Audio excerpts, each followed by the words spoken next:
ਸਵਾਗਤ। ਮੈਂ ਹਰਜਿੰਦਰ ਸਿੰਘ ਰੰਧਾਵਾ, ਤੁਸੀਂ ਦੇਖ ਰਹੇ ਹੋ ਪੰਜਾਬ ਟੈਲੀਵਿਜ਼ਨ ਔਰ ਮੇਰੇ ਨਾਲ ਨੇ ਸਰਦਾਰ ਗੁਰਚਰਨਜੀਤ ਸਿੰਘ ਲਾਂਬਾ, ਉੱਗੇ ਸਿੱਖ ਸਕਾਲਰ। ਦੋਸਤੋ, ਕੁਝ ਘੰਟਿਆਂ ਬਾਅਦ 14 ਦਸੰਬਰ ਚੜ੍ਹਨ ਵਾਲੀ ਹੈ ਔਰ ਸਦੀ ਦਾ ਸਭ ਤੋਂ ਇਤਿਹਾਸਕ ਵਰਤਾਰਾ ਵਾਪਰਦਾ ਇਸ ਤਰੀਕ ਨੂੰ। ਅੱਜ ਜਦੋਂ ਘੋਲਾਂ 'ਚ ਪਏ ਆ ਪੂਰੇ ਪੰਜਾਬੀ ਕਿਸਾਨ ਤੇ ਭਾਈਚਾਰਾ, ਉਸ ਵੇਲੇ ਸਦੀ ਪਹਿਲਾਂ ਵਾਪਰੀਆਂ ਘਟਨਾਵਾਂ ਤੇ ਨਜ਼ਰ ਮਾਰਨੀ ਬਣਦੀ ਆ। ਅੱਜ ਪੰਥ ਕਿਤੇ ਗਵਾਚ ਗਿਆ, ਉਹ ਪੰਥ ਜਿਹਦੀਆਂ ਗੂੰਜਾਂ ਸਦਾ ਰਹਿੰਦੀਆਂ ਸੀ, ਉਹ ਪੰਥ ਜਿਹੜਾ ਇਸ ਪੰਜਾਬ ਦੇ ਖਿੱਤੇ ਖਲਿਆਣਾ ਦੇ ਵਿੱਚ ਇੱਕ ਨਾਂ ਬਣ ਕੇ ਗੂੰਜਦਾ ਰਿਹਾ ਸਦਾ, ਅੱਜ ਉਹ ਕਿਤੇ ਗਵਾਚ ਗਿਆ। ਇਹਦੇ ਉੱਤੇ ਗੱਲ ਕਰਨ ਲੱਗਿਆ। ਲਾਂਬਾ ਸਾਹਿਬ, ਮੇਰਾ ਪੰਥ ਗਵਾਚਾ, ਇਹਦੇ ਬਾਰੇ ਹੁਣ ਕੀ ਕਹੋਗੇ? ਰੰਧਾਵਾ ਸਾਹਿਬ, ਬਹੁਤ ਬਹੁਤ ਧੰਨਵਾਦ ਤੁਹਾਡਾ ਇਸ ਇਤਿਹਾਸਕ ਦਿਨ ਦੇ ਉੱਤੇ ਮੁੜ ਜੁੜਨ ਲਈ ਔਰ ਉਹਨਾਂ ਵਰਕਿਆਂ ਨੂੰ ਫਿਰ ਫਰੋਲਣ ਲਈ। ਅੱਜ ਤੋਂ ਸਦੀ ਪਹਿਲੇ ਸ਼੍ਰੋਮਣੀ ਗੁਰਦੁਆਰਾ ਪ੍ਰਬੰਧਕ ਕਮੇਟੀ ਦੀ ਕਾਇਮੀ ਹੋਈ ਔਰ ਉਸ ਦੇ ਨਾਲ ਹੀ ਸ਼੍ਰੋਮਣੀ ਅਕਾਲੀ ਦਲ ਦੀ ਕਾਇਮੀ ਸ਼੍ਰੋਮਣੀ ਗੁਰਦੁਆਰਾ ਪ੍ਰਬੰਧਕ ਕਮੇਟੀ ਨੇ ਕੀਤੀ। ਇਹ ਜਿਹੜੀ ਅਕਾਲੀ ਦਲ ਬਣਿਆ, ਅਕਾਲੀ ਦਲ, ਪੰਥ, ਗੁਰੂ ਪੰਥ, ਇਹ ਇੱਕ ਦੂਜੇ ਦੇ ਪ੍ਰਾਇਵਾਚੀ ਸਨ। ਜਦੋਂ ਕੋਈ ਅਕਾਲੀ ਦਲ ਦਾ ਕੋਈ ਵੀ ਆਦੇਸ਼, ਸੰਦੇਸ਼, ਹੁਕਮ, ਕੋਈ ਚੀਜ਼ ਆਂਦੀ ਸੀ ਤਾਂ ਉਸ ਨੂੰ ਗੁਰੂ ਤੁਲ ਮੰਨਿਆ ਜਾਂਦਾ ਸੀ। ਇਹ ਗੁਰੂ ਦਾ ਹੁਕਮ ਮੰਨਿਆ ਜਾਂਦਾ ਸੀ ਔਰ ਇਸ ਦੇ ਲਈ ਜਿਹੜੀ ਉਹਨਾਂ ਨੇ ਇਹਦੀ ਬਣਤਰ ਬਣਾਈ ਉਹ ਇਹੀ ਸੀ ਕਿ ਜਿਹੜੇ ਸਿੰਘ ਗੁਰੂ ਗੋਬਿੰਦ ਸਿੰਘ ਸਾਹਿਬ ਨੇ ਤਿਆਰ ਕੀਤੇ, ਰਹਿਤ ਬਹਿਤ ਵਿੱਚ ਪਰਪੱਕ ਹੋਣ, ਤਿਆਰ ਬਰ ਤਿਆਰ ਹੋਣ ਔਰ ਉਹਨਾਂ ਦਾ ਮਕਸਦ ਹੋਏ ਆਪਾ ਵਾਰਨ ਵਾਲੇ। ਉਹਨਾਂ ਮਰਜੀਵੜਿਆਂ ਦੀ ਇਹ ਜਮਾਤ ਸੀ ਔਰ ਜਿਹੜਾ ਇਸ ਦੇ ਵਿੱਚ ਸ਼ਾਮਲ ਹੁੰਦਾ ਸੀ ਉਸ ਦੀ ਪਹਿਲੀ ਸ਼ਰਤ ਸੀ ਕਿ ਉਹ ਤਿਆਰ ਬਰ ਤਿਆਰ ਹੋਏਗਾ, ਅੰਮ੍ਰਿਤਧਾਰੀ ਹੋਏਗਾ, ਆਪਾ ਵਾਰਨ ਲਈ, ਮਰ ਮਿਟਣ ਲਈ ਤਿਆਰ ਹੋਏਗਾ। ਔਰ ਉਹ ਜਿਹੜੇ ਅਕਾਲੀ ਦਲ ਫਿਰ ਜਿਸ ਵੇਲੇ ਤਿਆਰ ਹੋਇਆ, ਉਸ ਤੋਂ ਬਾਅਦ ਜੋ ਕੁਝ ਵੀ ਪੰਜਾਬ ਦੇ ਵਿੱਚ ਵਾਪਰਿਆ, ਹਰ ਚੀਜ਼ ਦੀ ਅਗਵਾਈ, ਹਰ ਚੀਜ਼ ਦੇ ਵਿੱਚ ਸ਼ਮੂਲੀਅਤ ਔਰ ਹਰ ਚੀਜ਼ ਦੇ ਵਿੱਚ ਬਾਕੀਆਂ ਨੂੰ ਮੋਢਾ ਲੈ ਕੇ ਉਹਨਾਂ ਨੇ, ਅਕਾਲੀ ਦਲ ਨੇ ਉਹ ਕਾਰਨਾਮੇ ਕੀਤੇ। ਅੱਜ ਦਾ ਇਹ ਦਿਨ ਜਿਹੜਾ ਉਹਨਾਂ ਦੀ ਯਾਦ ਦਾ ਦਿਨ, ਉਸ ਸ਼ਤਾਬਦੀ ਦਾ ਦਿਨ ਬਣਦਾ ਤਾਂ ਸੀ ਭਾਰਤ ਵਰਸ਼ ਨੂੰ ਮਨਾਉਣਾ, ਕਿਉਂਕਿ ਭਾਰਤ ਦੇ ਲਈ ਜਿਹੜੀ ਦੇਣ ਸ਼੍ਰੋਮਣੀ ਅਕਾਲੀ ਦਲ ਦੀ ਸੀ ਉਹ ਇਤਿਹਾਸ ਦੇ ਵਿੱਚ ਬਿਲਕੁਲ ਵਿਲੱਖਣ ਹੈ। ਉਸ ਦਾ ਲੇਖਾ ਜੋਖਾ ਕਰਨਾ ਬਣਦਾ ਸੀ। ਪਰ ਅੱਜ ਦੇ ਦਿਨ ਜਦੋਂ ਨਜ਼ਰ ਮਾਰ ਰਹੇ ਹਾਂ, ਹੋਰ ਚੀਜ਼ਾਂ ਦੇ ਉੱਤੇ ਇਤਨਾ ਕੁਝ ਹੁੰਦਾ ਹੈ, ਕਿੰਨੇ ਇਸ਼ਤਿਹਾਰ ਦਿੱਤੇ ਜਾਂਦੇ, ਪਰ ਅੱਜ ਜਿਵੇਂ ਚੁੱਪ ਚੁਪੀਤੇ ਮਾਤਮ ਜਿਹਾ ਪਿਆ ਹੋਇਆ, ਇੱਕ ਫਾਰਮੈਲਿਟੀ ਵੀ ਨਹੀਂ ਹੋ ਪਾ ਰਹੀ ਕਿ ਉਹਨਾਂ ਸ਼ਹੀਦਾਂ ਨੂੰ ਜਿਨ੍ਹਾਂ ਦੀ ਖਾਤਰ ਅੱਜ ਸਾਡਾ ਸਿਰ ਉੱਚਾ ਹੈਗਾ, ਉਹਨਾਂ ਨੂੰ ਅਸੀਂ ਯਾਦ ਕਰਕੇ ਉਹਨਾਂ ਲਈ ਕੁਝ ਕਰ ਸਕਦੇ, ਕੁਝ ਦੱਸ ਸਕਦੇ, ਕੋਈ ਚੀਜ਼ ਹੁੰਦੀ। ਇਸ ਕਰਕੇ ਜਿਹੜੀ ਗੱਲ ਤੁਸੀਂ ਕਹੀ ਹੈ ਬਿਲਕੁਲ ਉਹੀ ਗੱਲ ਹੈ, ਮੇਰਾ ਪੰਥ ਗਵਾਚਾ। ਅੱਜ ਮੇਰਾ ਪੰਥ ਗਵਾਚ ਗਿਆ ਹੈਗਾ, ਉਹ ਪੰਥ ਲੱਭ ਨਹੀਂ ਰਿਹਾ, ਉਹ ਗੁਰੂ ਪੰਥ ਨਜ਼ਰ ਨਹੀਂ ਆ ਰਿਹਾ। ਲਾਂਬਾ ਸਾਹਿਬ, ਕੋਈ ਦੌਰ ਸੀ ਸਾਡੇ ਵਿਹੜਿਆਂ 'ਚ, ਸੱਥਾਂ 'ਚ, ਜੂਹਾਂ ਦੇ ਵਿੱਚ ਪੰਥ ਸ਼ਬਦ ਗੂੰਜਦਾ ਹੁੰਦਾ ਸੀ। ਇਲੈਕਸ਼ਨ ਹੋਵੇ ਜਾਂ ਮੋਰਚਾ ਹੋਵੇ, ਹੁਣ ਇਲੈਕਸ਼ਨ ਦੌਰਾਨ ਪੰਥ ਧੁੰਦਲਾ ਜਿਹਾ ਆਉਂਦਾ, ਐ ਜਿਵੇਂ ਸੰਗ ਕੇ ਝਿਜਕ ਕੇ ਆਖਦੇ ਆ, ਜਿੱਦਾਂ ਸ਼ਰਮ ਜੀ ਆਉਂਦੀ ਹੋਵੇ। ਅੱਜ ਉਹ ਦਲ, ਜਿਹੜਾ ਦਲ ਇਹਦਾ ਅਲੰਬਰਦਾਰ ਹੈ, ਕਰਤਾ ਧਰਤਾ ਹੈ, ਜਿਹੜਾ ਇਸ ਪਰੰਪਰਾ ਨੂੰ ਅੱਗੇ ਲਿਆਉਣ ਦਾ ਦਮ ਭਰਦਾ, ਉਹ ਸਿਰਫ ਇੱਕ ਅਖੰਡ ਪਾਠ ਕਰਵਾ ਕੇ ਜ਼ਿੰਮੇਵਾਰੀ ਤੋਂ ਸੁਰਖਰੂ ਹੋਣਾ ਚਾਹ ਰਿਹਾ। ਮੈਨੂੰ ਇਹ ਸਮਝਾਓ ਕਿ ਪੰਥ ਦੀ ਉਹ ਰੂਹ ਜਿਹੜੀ ਸੀ ਉਹ ਕਦੋਂ ਗਵਾਚੀ? 1996 ਚ ਜਦੋਂ ਅਕਾਲੀ ਦਲ ਆਪਣੇ ਆਪ ਨੂੰ ਪੰਜਾਬੀ ਪਾਰਟੀ ਘੋਸ਼ਿਤ ਕਰਦਾ, ਜਦੋਂ ਇਹ ਅੰਮ੍ਰਿਤਸਰ ਤੋਂ ਚੰਡੀਗੜ੍ਹ ਨੂੰ ਚਾਲੇ ਪਾ ਦਿੰਦਾ, ਜਾਂ ਕੋਈ ਹੋਰ ਵੀ ਤਿੱਥ ਤਾਰੀਖ ਯਾਦ ਰੱਖ ਦਿਓ? ਰੰਧਾਵਾ ਸਾਹਿਬ, ਜਿਹੜਾ ਉਹ 1996 ਦਾ ਤੇ ਉਹ ਦਿਨ ਸੀ ਜਿਸ ਦਿਨ ਉਸ ਚੀਜ਼ ਦੇ ਉੱਤੇ ਮੋਹਰ ਲੱਗ ਗਈ। ਪਰ ਉਸ ਤੋਂ ਪਹਿਲੇ ਉਹ ਜਿਹੜਾ ਵਰਤਾਰਾ ਹੌਲੇ ਹੌਲੇ ਵਾਪਰਦਾ ਰਿਹਾ, 1996 ਵਿੱਚ ਆ ਕੇ ਉਹ ਇੱਕ ਕਿਸਮ ਦਾ ਫਾਰਮੈਲਿਟੀ ਜਿਸ ਤਰ੍ਹਾਂ ਫਾਰਮਲਾਈਜ਼ ਕੀਤਾ ਗਿਆ, ਉਹਦੀ ਜਿਵੇਂ ਰਜਿਸਟਰੀ ਕਰਾ ਦਿੱਤੀ ਗਈ। ਅਸਲ ਵਿੱਚ ਜਿਹੜਾ ਅਕਾਲੀ ਲਫ਼ਜ਼ ਸੀ ਇਹ ਗੁਰੂ ਸਾਹਿਬ ਦੇ ਵੇਲੇ ਤੋਂ ਹੀ ਹੈ। ਪੰਜਾਬ ਦੇ ਵਿੱਚ ਆਮ ਜਿਹੜਾ ਲੋਕ ਗੀਤ ਵੀ ਸੀ, ਰਾਖਾ ਆਪ ਅਕਾਲ ਅਕਾਲੀਆਂ ਦਾ, ਜਿੱਥੇ ਅਕਾਲੀ ਲਫ਼ਜ਼ ਆ ਜਾਏ, ਮਹਾਰਾਜਾ ਰਣਜੀਤ ਸਿੰਘ ਵੇਲੇ ਵੀ, ਉਸ ਵੇਲੇ ਵੀ ਅਕਾਲੀ ਲਫ਼ਜ਼ ਵਰਤਿਆ ਜਾਂਦਾ। ਬੁਰਜ ਅਕਾਲੀ ਫੂਲਾ ਸਿੰਘ ਅੱਜ ਵੀ ਹੈਗਾ। ਮਹਾਰਾਜ ਅਕਾਲੀ ਫੂਲਾ ਸਿੰਘ ਜੀ ਅਕਾਲ ਤਖਤ ਦੇ ਜਥੇਦਾਰ ਵੀ ਰਹੇ। ਉਹਨਾਂ ਦਾ ਰੁਤਬਾ ਸੀ ਕਿ ਮਹਾਰਾਜਾ ਰਣਜੀਤ ਸਿੰਘ ਨੂੰ ਵੀ ਪੇਸ਼ ਹੋਣਾ ਪਿਆ ਅਕਾਲ ਤਖਤ ਸਾਹਿਬ ਦੇ ਸਾਹਮਣੇ। ਅਕਾਲੀ ਲਫ਼ਜ਼ ਤੋਂ ਹੀ ਘਬਰਾਉਂਦੇ ਸੀ। ਇਹੀ ਨਹੀਂ, ਸ਼੍ਰੋਮਣੀ ਅਕਾਲੀ ਦਲ ਦੀ ਕਾਇਮੀ ਤੋਂ ਪਹਿਲੇ ਅੰਗਰੇਜ਼ ਜਿਹੜੇ ਸੀ ਕੰਪਨੀ ਕਮਾਂਡਰ, ਉਹ ਦਰਬਾਰ ਸਾਹਿਬ ਦੀ ਪਰਿਕਰਮਾ 'ਚ ਬੂਟਾਂ ਸਣੇ ਆ ਗਿਆ। ਉੱਥੇ ਅਕਾਲੀ ਸਨ, ਉਹਨਾਂ ਨੇ ਉਸ ਨੂੰ ਜਿਹੜਾ ਸੂਬੇਦਾਰ ਸੀਗਾ ਉਹਨੂੰ ਮਾਰ ਦਿੱਤਾ, ਫੌਜੀ ਜਿਹੜਾ ਸੀਗਾ। 3 ਸਿੱਖਾਂ ਨੂੰ, 3 ਅਕਾਲੀਆਂ ਨੂੰ ਉਹਨਾਂ ਨੇ ਫਾਂਸੀ ਦੀ ਸਜ਼ਾ ਦਿੱਤੀ, 6 ਹੋਰ ਨੂੰ ਉਮਰ ਕੈਦ ਹੋਈ। ਔਰ ਉਹਨਾਂ ਨੂੰ ਜਦੋਂ ਇੱਥੇ ਅਲੀਗੜ੍ਹ ਭੇਜਿਆ ਗਿਆ, ਬਾਅਦ ਵਿੱਚ ਉੱਥੋਂ ਗਵਰਨਰ ਜਨਰਲ ਕੋਲ ਮੈਸੇਜ ਆਇਆ ਕਿ ਇਹ ਅਕਾਲੀ ਪੰਜਾਬ ਲਈ ਖਤਰਾ ਹੈਗੇ ਹੈ, ਇਸ ਕਰਕੇ ਇਹਨਾਂ ਨੂੰ ਕਲਕੱਤੇ ਫੋਰਟ ਵਿਲੀਅਮ ਭੇਜਿਆ ਜਾਏ। ਸੋ ਇਹ ਅਕਾਲੀ ਲਫ਼ਜ਼ ਜਿਹੜਾ ਹੈ ਇਹ ਪਰੰਪਰਾ ਵਿੱਚ ਚੱਲਦਾ ਰਿਹਾ। ਅੰਗਰੇਜ਼ ਜਦੋਂ ਵੀ ਜ਼ਿਕਰ ਕਰਦੇ ਸੀ ਉਹ ਅਕਾਲੀ ਲਫ਼ਜ਼ ਕਹਿੰਦੇ ਸੀ, ਕਿਉਂਕਿ ਫਿਰ ਅਕਾਲੀ ਲਹਿਰ ਚੱਲੀ, ਅਕਾਲੀ ਦੇ ਨਾਂ ਤੋਂ ਤਿਲਕਦੇ ਸੀਗੇ ਕਿ ਇਹ ਅਕਾਲੀ ਆ ਗਏ ਹੈਗੇ।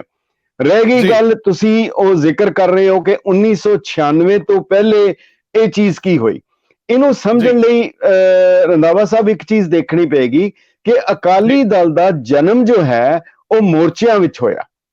ਯਾਨੀ ਜਿਹੜੀ ਜੂਝਣ ਦੀ ਗੱਲ ਜਿਹੜੀ ਹੈ ਨਾ, ਜੂਝ ਮਰਨ ਦੀ ਗੱਲ ਜਿਹੜੀ ਹੈ, ਜਿੱਥੇ ਪੰਥ ਦੇ ਉੱਤੇ ਭੀੜਾ ਪਈ ਹੈਗੀ ਹੈ, ਉਹਦੇ ਲਈ ਅਕਾਲੀ ਜਿਹੜੇ ਹੈ ਉਹ ਤਿਆਰ ਹੁੰਦੇ ਸੀਗੇ। ਉਹਨਾਂ ਦੇ ਸਿਰ ਦੇ ਉੱਤੇ ਦਸਤਾਰ ਨਹੀਂ ਸੀ ਹੁੰਦੀ, ਉਹ ਕਹਿੰਦੇ ਸੀ ਇਹ ਖੱਫਣ ਬੰਨਿਆ ਹੋਇਆ ਔਰ ਅਸੀਂ ਹਰ ਵੇਲੇ ਤਿਆਰ ਹੈਗੇ ਆ ਜੂਝਣ ਲਈ।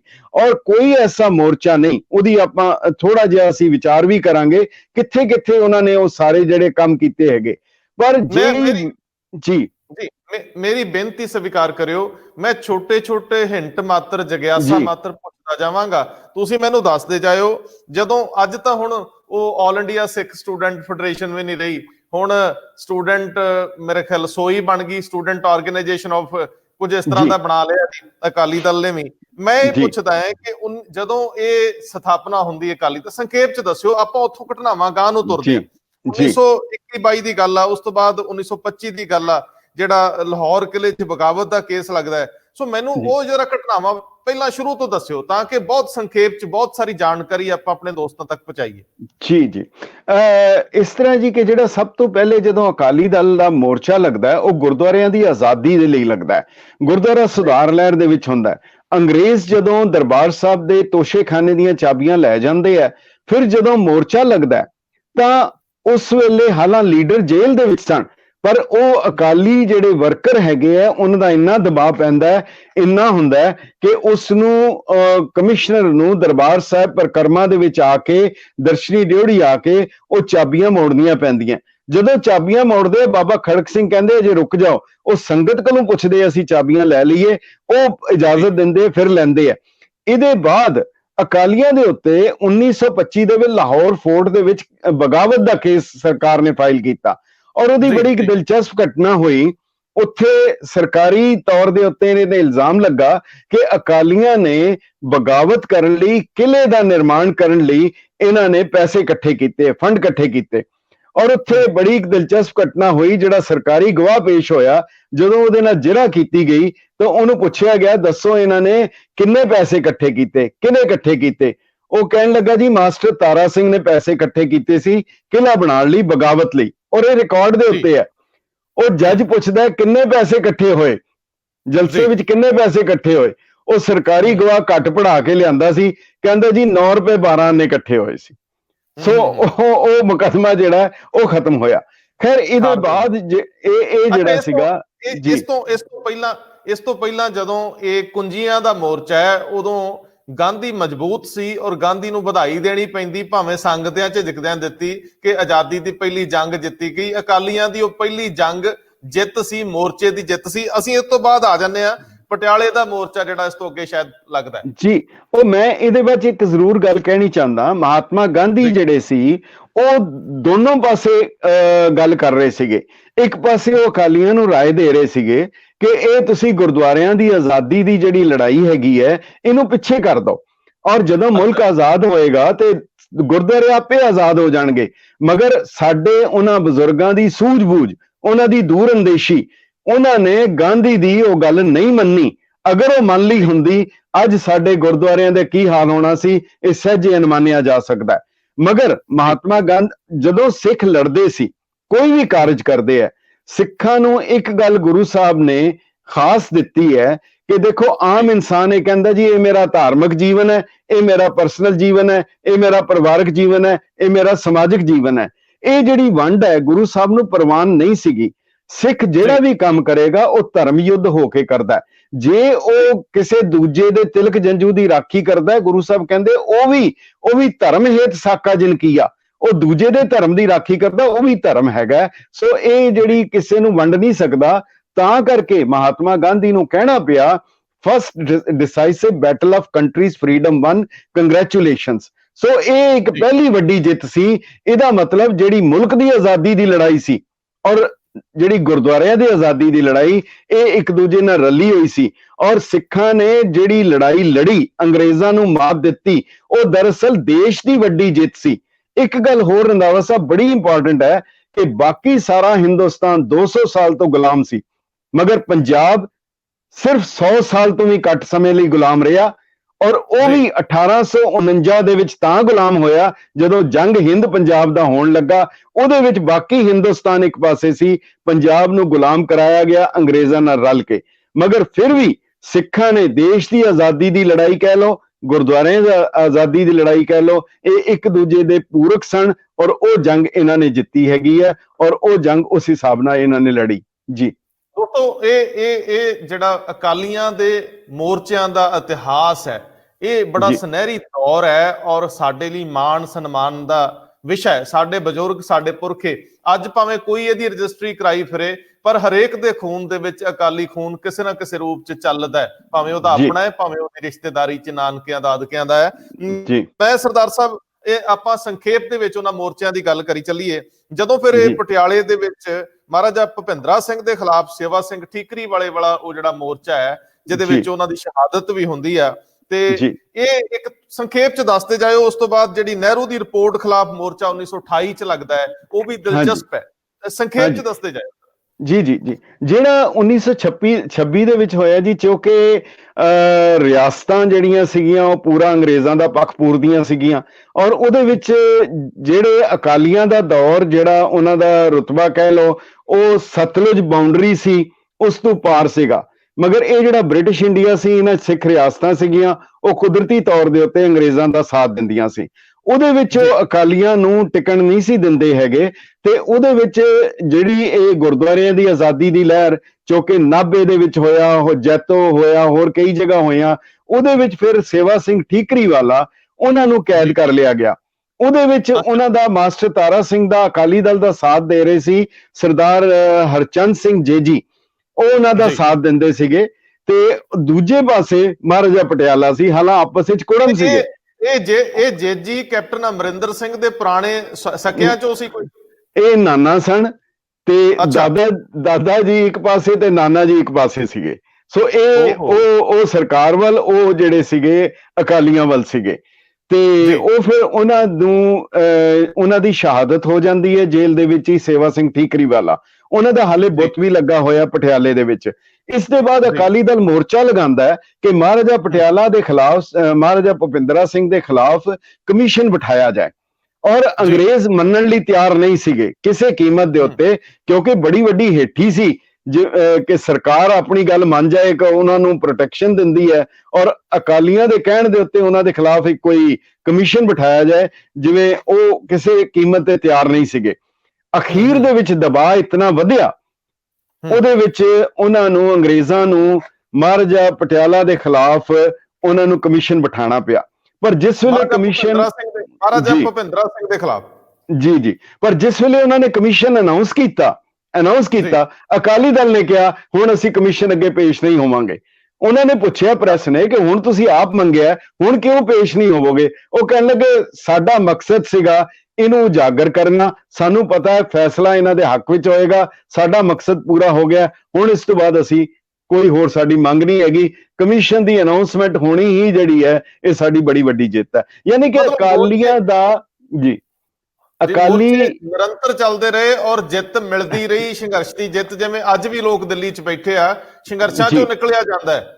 ਜੀ ਸੋ ਇਹ ਲਗਾਤਾਰ ਮੋਰਚੇ ਜਿਹੜੇ ਸੀ, ਮੈਂ ਜਿਵੇਂ ਪਹਿਲੇ ਸ਼ੁਰੂ ਚ ਅਰਜ਼ ਕੀਤੀ ਹੈ ਕਿ ਅਕਾਲੀ ਦਲ ਮੋਰਚਿਆਂ ਦੇ ਵਿੱਚ ਹੀ ਜੰਮਿਆ ਔਰ ਮੋਰਚਾ ਲਗਾਤਾਰ, ਜਿਵੇਂ ਪੁਰਾਣੇ ਸਿੰਘ ਕਹਿੰਦੇ ਸੀ, ਜਾਤ ਗੋਤ ਸਿੰਘਨ ਕੀ ਦੰਗਾ, ਦੰਗਾਹੀਨ ਗੁਰ ਤੇ ਮੰਗਾ, ਅੰਨ ਨਾ ਪਚੇ ਕਰੇ ਬਿਨ ਦੰਗਾ, ਖਾਲਸਾ ਸੋ ਜੋ ਚੜੇ ਤੁਰੰਗ, ਖਾਲਸਾ ਸੋ ਨਿਤ ਕਰੇ ਜੋ ਜੰਗ। ਇਹ ਜਿਹੜੀ ਜੂਝਣ ਦੀ ਜਿਹੜੀ ਹੈਗੀ ਹੈ, ਇਹ ਇਹਨਾਂ ਦੀ ਬਿਰਤੀ ਉਹ ਅਕਾਲੀ ਦਲ ਦੇ 50 ਸਾਲ ਦੇ ਇਤਿਹਾਸ ਵਿੱਚ ਇਤਨੀ ਉਜਾਗਰ ਹੋਈ, ਇਹਨਾਂ ਨੇ ਕੋਈ ਕਸਰ ਨਹੀਂ ਛੱਡੀ। ਬਾਰ-ਬਾਰ ਕਦੀ ਰਜਵਾੜਿਆਂ ਨੂੰ, ਕਦੀ ਮਹਾਰਾਜਿਆਂ ਨੂੰ, ਕਦੀ ਸਰਕਾਰ ਨੂੰ, ਕਦੀ ਅਫਸਰਾਂ ਨੂੰ, ਕਦੀ ਮਹੰਤਾਂ ਨੂੰ, ਕਦੀ ਮੁਸਲਿਮ ਲੀਗ ਨੂੰ, ਕਦੀ ਕਾਂਗਰਸ ਨਾਲ, ਹਰ ਇੱਕ ਦੇ ਨਾਲ ਇਹ ਲਗਾਤਾਰ ਇੱਕ ਜੂਝਣ ਦਾ ਜਿਹੜਾ ਪੀਰੀਅਡ ਸੀ ਔਰ ਉਹ ਸੁਨਹਿਰੀ ਪੀਰੀਅਡ ਹੈ ਜੀ। ਮੈਨੂੰ ਥੋੜਾ ਦੱਸਦੇ ਜਾਇਓ, ਕਿਉਂਕਿ ਮੇਰੇ ਲਈ ਦਿਲਚਸਪੀ ਹੈ ਘਟਨਾਵਾਂ ਨੂੰ ਅੱਗੇ ਤੋਰਨਾ, ਔਰ ਕਿਉਂਕਿ ਇਹ ਰੈਲੇਵੈਂਸੀ ਹੈ ਅੱਜ ਦੇ ਕੰਪੈਰੀਜ਼ਨ ਵੀ ਆ, ਅੱਜ ਦੇ ਅਕਾਲੀ, ਅੱਜ ਦੇ ਹਾਲਾਤ ਔਰ ਉਸ ਸਮੇਂ ਦਾ ਜਿਹੜਾ ਚਾਅ ਸੀ ਲੜਨ ਦਾ। ਸਰਦਾਰ ਸਾਹਿਬ 1928 ਦੇ ਵਿੱਚ ਨਹਿਰੂ ਰਿਪੋਰਟ ਖਿਲਾਫ ਮੋਰਚਾ ਲੱਗਦਾ ਹੈ, 1929 ਦੇ ਵਿੱਚ ਲਾਹੌਰ 'ਚ ਕਾਂਗਰਸ ਦਾ ਸੈਸ਼ਨ ਹੁੰਦਾ ਹੈ, ਜਿਹਦੇ 'ਚ 26 ਜਨਵਰੀ ਤੇ ਬਾਕੀ ਦਿਨ ਤਿਉਹਾਰ ਪਾਸ ਕੀਤੇ ਜਾਂਦੇ ਆ, ਲੇਕਿਨ ਉਹਦੇ 'ਚ ਸਿੱਖ ਸ਼ਾਮਲ ਨਹੀਂ ਹੁੰਦੇ। ਇਹਨਾਂ ਦੋ ਘਟਨਾਵਾਂ ਨੂੰ ਜਰਾ ਜਲਦੀ ਔਰ ਪੂਰਾ ਵਿਸਥਾਰ ਵੀ ਮਿਲ ਜੇ, ਲੇਕਿਨ ਸ਼ਬਦਾਂ ਦਾ ਜ਼ਰਾ। ਹਾਂਜੀ ਜੀ ਇਹਦੇ ਜੀ ਜਿਹੜੀ 1928 ਵਿੱਚ ਨਹਿਰੂ, ਇਹ ਜਵਾਹਰ ਲਾਲ ਨਹਿਰੂ ਨਹੀਂ ਹੈਗੇ, ਇਹ ਜਵਾਹਰ ਲਾਲ ਨਹਿਰੂ ਦੇ ਪਿਤਾ ਪੰਡਿਤ ਮੋਤੀ ਲਾਲ ਨਹਿਰੂ ਸਨ, ਤੇ ਉਹਨਾਂ ਨੇ ਇੱਕ ਕਾਂਗਰਸ ਦੇ ਉਹ ਪ੍ਰੈਜ਼ੀਡੈਂਟ ਸਨ, ਉਹਨਾਂ ਨੇ ਇੱਕ ਨਹਿਰੂ ਰਿਪੋਰਟ ਤਿਆਰ ਕੀਤੀ ਆਉਣ ਵਾਲੇ ਟਾਈਮ ਦੇ ਵਿੱਚ ਕਿ ਜਿਹੜੀਆਂ ਸੀਟਾਂ ਮਿਲਣਗੀਆਂ ਕਿਸ ਨੂੰ ਕਿੰਨੀਆਂ ਮਿਲਣੀਆਂ, ਔਰ ਉਹਦੇ ਵਿੱਚ ਸਿੱਖਾਂ ਨੂੰ ਬਿਲਕੁਲ ਦਰਕਿਨਾਰ ਕਰ ਦਿੱਤਾ ਗਿਆ। ਇਹ ਯਾਨੀ ਕਿ ਉਹ ਜਿਹੜੀ ਉਹਨਾਂ ਦੀ ਸੋਚ ਅੱਜ ਜਿਹੜੀ ਬਣੀ, ਬਾਅਦ ਵਿੱਚ ਬਣੀ ਹੈ, ਉਹਦੀ ਸ਼ੁਰੂਆਤ 1928 ਦੀ ਨਹਿਰੂ ਰਿਪੋਰਟ ਹੈ। ਉਹ ਬੀਜ ਹੈ ਕਿ ਉਹ ਕਿਵੇਂ ਸੋਚਦੇ ਸੀ ਸਿੱਖਾਂ ਨੂੰ ਆਉਣ ਵਾਲੇ ਟਾਈਮ ਵਿੱਚ ਇਹਨਾਂ ਨੇ ਕਿੱਦਾਂ ਉਹਨਾਂ ਦੇ ਨਾਲ ਟ੍ਰੀਟਮੈਂਟ ਕਰਨੀ ਹੈ। ਸਿੱਖਾਂ ਨੇ ਇਹਦੇ ਖਿਲਾਫ ਬਹੁਤ ਜ਼ਿਆਦਾ ਮੁਜ਼ਾਹਰੇ ਕੀਤੇ ਔਰ ਇਸ ਰਿਪੋਰਟ ਨੂੰ ਰੱਦ ਕੀਤਾ, ਔਰ ਇਸ ਦੇ ਉੱਤੇ ਬਾਬੂ ਫਿਰੋਜ਼ਦੀਨ ਸ਼ਰਫ ਜਿਹੜੇ ਸੀਗੇ, ਉਹ ਹਾਲਾਂ ਮੁਸਲਮਾਨ ਸ਼ਾਇਰ ਸੀ, ਉਹਨਾਂ ਨੇ ਸਿੱਖਾਂ ਦੀ ਤਰਫੋਂ ਇੱਕ ਪੜ੍ਹਿਆ, ਕਹਿੰਦੇ ਐ ਲੋ 13% ਵੀ ਸਾਂਭ ਰੱਖੋ, ਭਾਰਤ ਮਾਤਾ ਦੀ ਜੁੱਤੀ ਤੋਂ ਵਾਰੀਆਂ ਨੇ। ਯਾਨੀ ਕਿ ਇਤਨਾ ਜਜ਼ਬਾ ਸੀਗਾ। ਸੋ ਉਹ ਰਿਪੋਰਟ ਰੱਦ ਹੋਈ ਔਰ ਉਸ ਦੇ ਬਾਅਦ ਫਿਰ ਅਗਲੀ, ਹੁਣ ਤੁਸੀਂ ਜਿਹੜਾ ਅਗਲਾ ਕਿਹਾ ਹੈਗਾ ਕਿ 1900, ਇਹਦੇ ਬਾਅਦ 1929 ਦਾ ਸੈਸ਼ਨ ਸੀ ਅਗਲੇ ਸਾਲ 28 ਤੋਂ ਬਾਅਦ, ਔਰ ਸਿੱਖਾਂ ਦੇ ਵਿੱਚ ਗਮ ਔਰ ਗੁੱਸਾ ਬਹੁਤ ਜ਼ਿਆਦਾ ਸੀ, ਬਹੁਤ ਜ਼ਿਆਦਾ ਗੁੱਸਾ ਸੀਗਾ। ਇਸ ਕਰਕੇ ਕਾਂਗਰਸ ਦੇ ਸੈਸ਼ਨ ਵਿੱਚ ਸਿੱਖ ਸ਼ਾਮਲ ਨਹੀਂ ਹੋ ਰਹੇ ਸੀ। ਮਹਾਤਮਾ ਗਾਂਧੀ ਔਰ ਨਹਿਰੂ ਇਹ ਬਾਬਾ ਖੜਕ ਸਿੰਘ ਜੀ ਦੇ ਘਰ ਚੱਲ ਕੇ ਗਏ ਔਰ ਉਹਨਾਂ ਨੂੰ ਬੇਨਤੀ ਕੀਤੀ ਕਿ ਬਾਬਾ ਜੀ ਤੁਸੀਂ ਆਓ, ਅਸੀਂ ਜੋ ਕਹੋਗੇ ਸਿੱਖ ਅਸੀਂ ਉਹਨਾਂ ਦੀ ਹਰ ਗੱਲ ਮੰਨਾਂਗੇ, ਔਰ ਉਹਨਾਂ ਦੇ ਨਾਲ ਵਾਅਦੇ ਕੀਤੇ। ਉਹਨਾਂ ਨੂੰ ਪੂਰੇ ਜਲੂਸ ਦੇ ਵਿੱਚ ਉੱਥੇ ਕਾਂਗਰਸ ਸੈਸ਼ਨ ਵਿੱਚ ਲੈ ਕੇ ਆਂਦਾ, ਔਰ ਉਹ 1929 ਦਾ ਮਸ਼ਹੂਰ ਕਾਂਗਰਸ ਦਾ ਸੈਸ਼ਨ ਹੈ, ਰਾਵੀ ਦੇ ਕੰਢੇ ਹੋਇਆ, ਜਿਹਦੇ 'ਚ ਜਵਾਹਰ ਲਾਲ ਨਹਿਰੂ ਨੇ ਖੜੇ ਹੋ ਕੇ ਕਿਹਾ ਕਿ ਆਜ਼ਾਦ ਭਾਰਤ ਦੇ ਵਿੱਚ ਅਸੀਂ ਕੋਈ ਐਸਾ ਨਹੀਂ ਕਾਨੂੰਨ ਬਣਾਵਾਂਗੇ ਜਿਹਦੇ ਤੇ ਸਿੱਖਾਂ ਦੀ ਰਜ਼ਾਮੰਦੀ ਨਹੀਂ ਹੋਏਗੀ, ਔਰ ਉਹਦੇ 'ਚ ਹੀ ਪਾਸ ਹੋਇਆ ਕਿ 26 ਜਨਵਰੀ ਦਾ ਦਿਨ ਜਿਹੜਾ ਹੈਗਾ ਇਹ ਨਿਯਤ ਕੀਤਾ ਜਾਏਗਾ।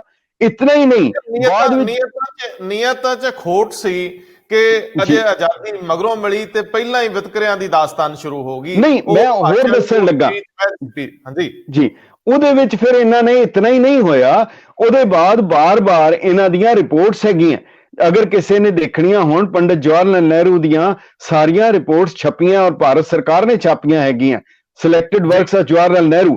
ਉਹਨਾਂ ਦੇ ਵਿੱਚ ਉਹਨਾਂ ਨੇ ਲਿਖਿਆ ਕਿ ਮਿਨੋਰਿਟੀਜ਼ ਦੇ ਬਾਰੇ ਅਗਰ ਕੋਈ ਫੈਸਲਾ ਕਰਨਾ ਹੋਇਆ, ਮੈਜੋਰਿਟੀ ਨਹੀਂ ਕਰੇਗੀ, ਅਸੀਂ ਕੋਈ ਕੰਮ ਨਹੀਂ ਕਰਾਂਗੇ, ਔਰ ਅਗਰ ਮਿਨੋਰਿਟੀ ਜਿਹੜੀ ਹੈ ਉਹਨੂੰ ਕੋਈ ਦਿੱਕਤ ਹੋਏਗੀ, ਉਹ ਜਿਹੜਾ ਮਸਲਾ ਹੈਗਾ ਯੂਨਾਈਟਿਡ ਨੇਸ਼ਨਸ ਜਾਂ ਲੀਗ ਆਫ ਨੇਸ਼ਨ ਵਿੱਚ ਲੈ ਜਾ ਸਕਦੇ ਆ। ਇੱਥੇ ਤੱਕ ਉਹਨਾਂ ਨੇ ਲਿਖ ਕੇ ਦਿੱਤਾ।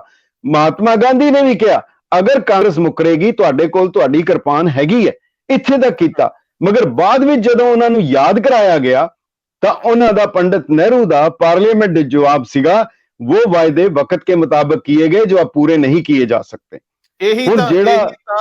ਇਹੀ ਤਾਂ ਨਰਿੰਦਰ ਮੋਦੀ ਵੱਲੋਂ ਇਲੈਕਸ਼ਨ 'ਚ ਜਿੰਨੇ ਵੀ ਵਾਅਦੇ ਕੀਤੇ ਉਹਨਾਂ ਨੂੰ ਬਾਅਦ 'ਚ ਜੁਮਲੇ ਕਹਿਤਾ। ਇਹਦਾ ਮਤਲਬ ਕਿ ਤਾਸੀਰ ਨਹੀਂ ਬਦਲਦੀ ਹਾਕਮਾਂ ਦੀ।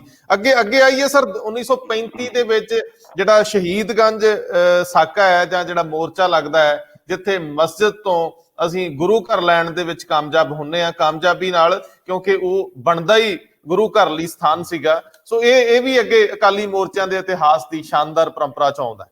ਰੰਧਾਵਾ ਸਾਹਿਬ, ਇਸ ਤੋਂ ਪਹਿਲੇ ਦੇਖੋ ਸਿੱਖ ਕਿਤਨੇ ਨਿਰਪੱਖ ਸਨ। ਉਹਨਾਂ ਨਾਲ ਉਹ ਜਿਹੜਾ ਇੱਕ ਗੁਰੂ ਸਾਹਿਬ ਨੇ ਜਿਹੜੀ ਇਹਨਾਂ ਨੂੰ ਗੁੜਤੀ ਦਿੱਤੀ ਸੀਗੀ ਕਿ ਜਾਂ ਤੇ ਛੂਟ ਗਿਓ ਭ੍ਰਮ ਉਰਕਾ ਤੇ ਸਾਗੇ ਹਿੰਦੂ ਕਿਆ ਤੁਰਕਾ, ਨਾ ਕੋ ਵੈਰੀ ਨਾ ਹੀ ਬੇਗਾਨਾ ਵਾਲੀ ਗੱਲ ਹੈ। 1930 ਦੇ ਵਿੱਚ ਪਠਾਣਾ ਦੇ ਉੱਤੇ ਗੋਲੀ ਚੱਲਦੀ ਹੈ, ਉੱਥੇ ਪਠਾਣਾ ਦੇ ਉੱਤੇ ਖਾਨ ਅਬਦੁਲ ਗਫਾਰ ਖਾਨ ਜਿਹੜੇ ਉਹਨਾਂ ਦੇ ਲੀਡਰ ਸਨ, ਉਹਨਾਂ ਦੇ ਉੱਤੇ ਅੰਗਰੇਜ਼ਾਂ ਵੱਲੋਂ ਗੋਲੀ ਚੱਲਦੀ ਹੈ। ਅਕਾਲ ਤਖਤ ਸਾਹਿਬ ਤੋਂ 100 ਸਿੰਘਾਂ ਦਾ ਜਥਾ ਉਹਨਾਂ ਦੀ ਹਮਾਇਤ ਵਿੱਚ ਅਕਾਲ ਤਖਤ ਸਾਹਿਬ ਤੋਂ ਜਥਾ ਜਾਂਦਾ ਹੈ। ਜੇਕਰ ਲੋੜ ਪੈਂਦੀ ਹੈ ਆਰੀਆ ਸਮਾਜੀਆਂ ਤੇ ਜ਼ੁਲਮ ਹੁੰਦਾ ਹੈਦਰਾਬਾਦ, ਉੱਥੇ ਜਥਾ ਜਾਂਦਾ ਹੈ। ਜੇ ਮੁਸਲਮਾਨਾਂ ਤੇ ਕਲਕੱਤੇ ਦੇ ਵਿੱਚ ਜ਼ੁਲਮ ਹੁੰਦਾ ਹੈ, ਉੱਥੇ ਅਕਾਲ ਤਖਤ ਸਾਹਿਬ ਵੱਲ ਸਿੱਖ ਉੱਥੇ ਮਦਦ ਕਰਦੇ ਆ। ਯਾਨੀ ਇਹ ਤਾਂ ਇੱਕ ਐਸੀ ਕੌਮ ਹੈ ਜਿਹੜੀ ਇਹ ਨਹੀਂ ਦੇਖਦੀ ਕਿ ਸਾਡੇ ਨਾਲ ਕਿਸ ਨੇ ਕੀ ਕੀਤਾ, ਉਹ ਫਿਰ ਜਿਹੜੇ ਹੈ ਆਪਣਾ ਫਰਜ਼ ਪੂਰਾ ਕਰਨ ਲਈ ਤਿਆਰ ਹੁੰਦੇ ਆ।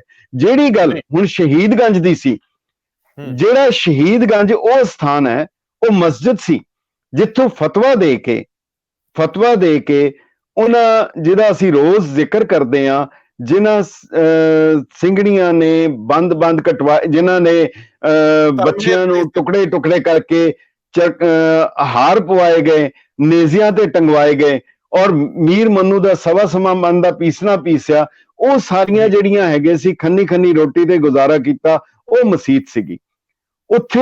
ਹੁਣ ਮੈਂ ਪਿੱਛੇ ਜੇ ਇਹ ਜਿੱਥੇ ਮੀਰ ਮਨੂੰ ਨੇ ਜ਼ੁਲਮ ਕੀਤੇ ਸੀ, ਬੱਚੇ ਜਿਹੜੇ ਨੇਜ਼ਿਆਂ ਤੇ ਟੰਗੇ ਸੀ, ਉਹ ਸਥਾਨ ਹੈ ਬਿਲਕੁਲ। ਉਹ ਬਿਲਕੁਲ ਭਾਈ ਤਾਰੂ ਸਿੰਘ ਜੀ ਦੀ ਜਿੱਥੇ ਸ਼ਹਾਦਤ ਅਸਥਾਨ ਦੇ ਨਾਲ ਹੈ, ਨਾਲ ਹੀ ਉਹ ਸਥਾਨ ਹੈ ਜਿੱਥੇ ਭਾਈ ਮਨੀ ਸਿੰਘ ਜੀ ਨੂੰ ਬੰਦ ਕੱਟ ਕੇ ਕੀਤਾ। ਔਰ ਇੱਕ ਬੜੀ ਕਮਾਲ ਦੀ ਗੱਲ ਹੈਗੀ ਹੈ, ਮੈਨੂੰ ਲੱਗਦਾ ਹੈ ਕੁਝ ਖਾਸ ਹੀ ਗੱਲ ਹੈ। ਸੰਜੋਗ ਦੇਖੋ, ਜਿਹੜੀ ਥਾਂ ਦੇ ਉੱਤੇ ਸਾਹਿਬ ਸ੍ਰੀ ਗੁਰੂ ਅਰਜਨ ਦੇਵ ਜੀ ਮਹਾਰਾਜ ਨੂੰ ਤਸੀਹੇ ਦੇ ਕੇ ਸ਼ਹੀਦ ਕੀਤਾ ਗਿਆ, ਇਹ ਸਾਰੇ ਸਥਾਨ ਉਹਦੇ 1 ਕਿਲੋਮੀਟਰ ਦੀ ਦਾਇਰੇ ਦੇ ਅੰਦਰ ਹੈਗੇ ਆ।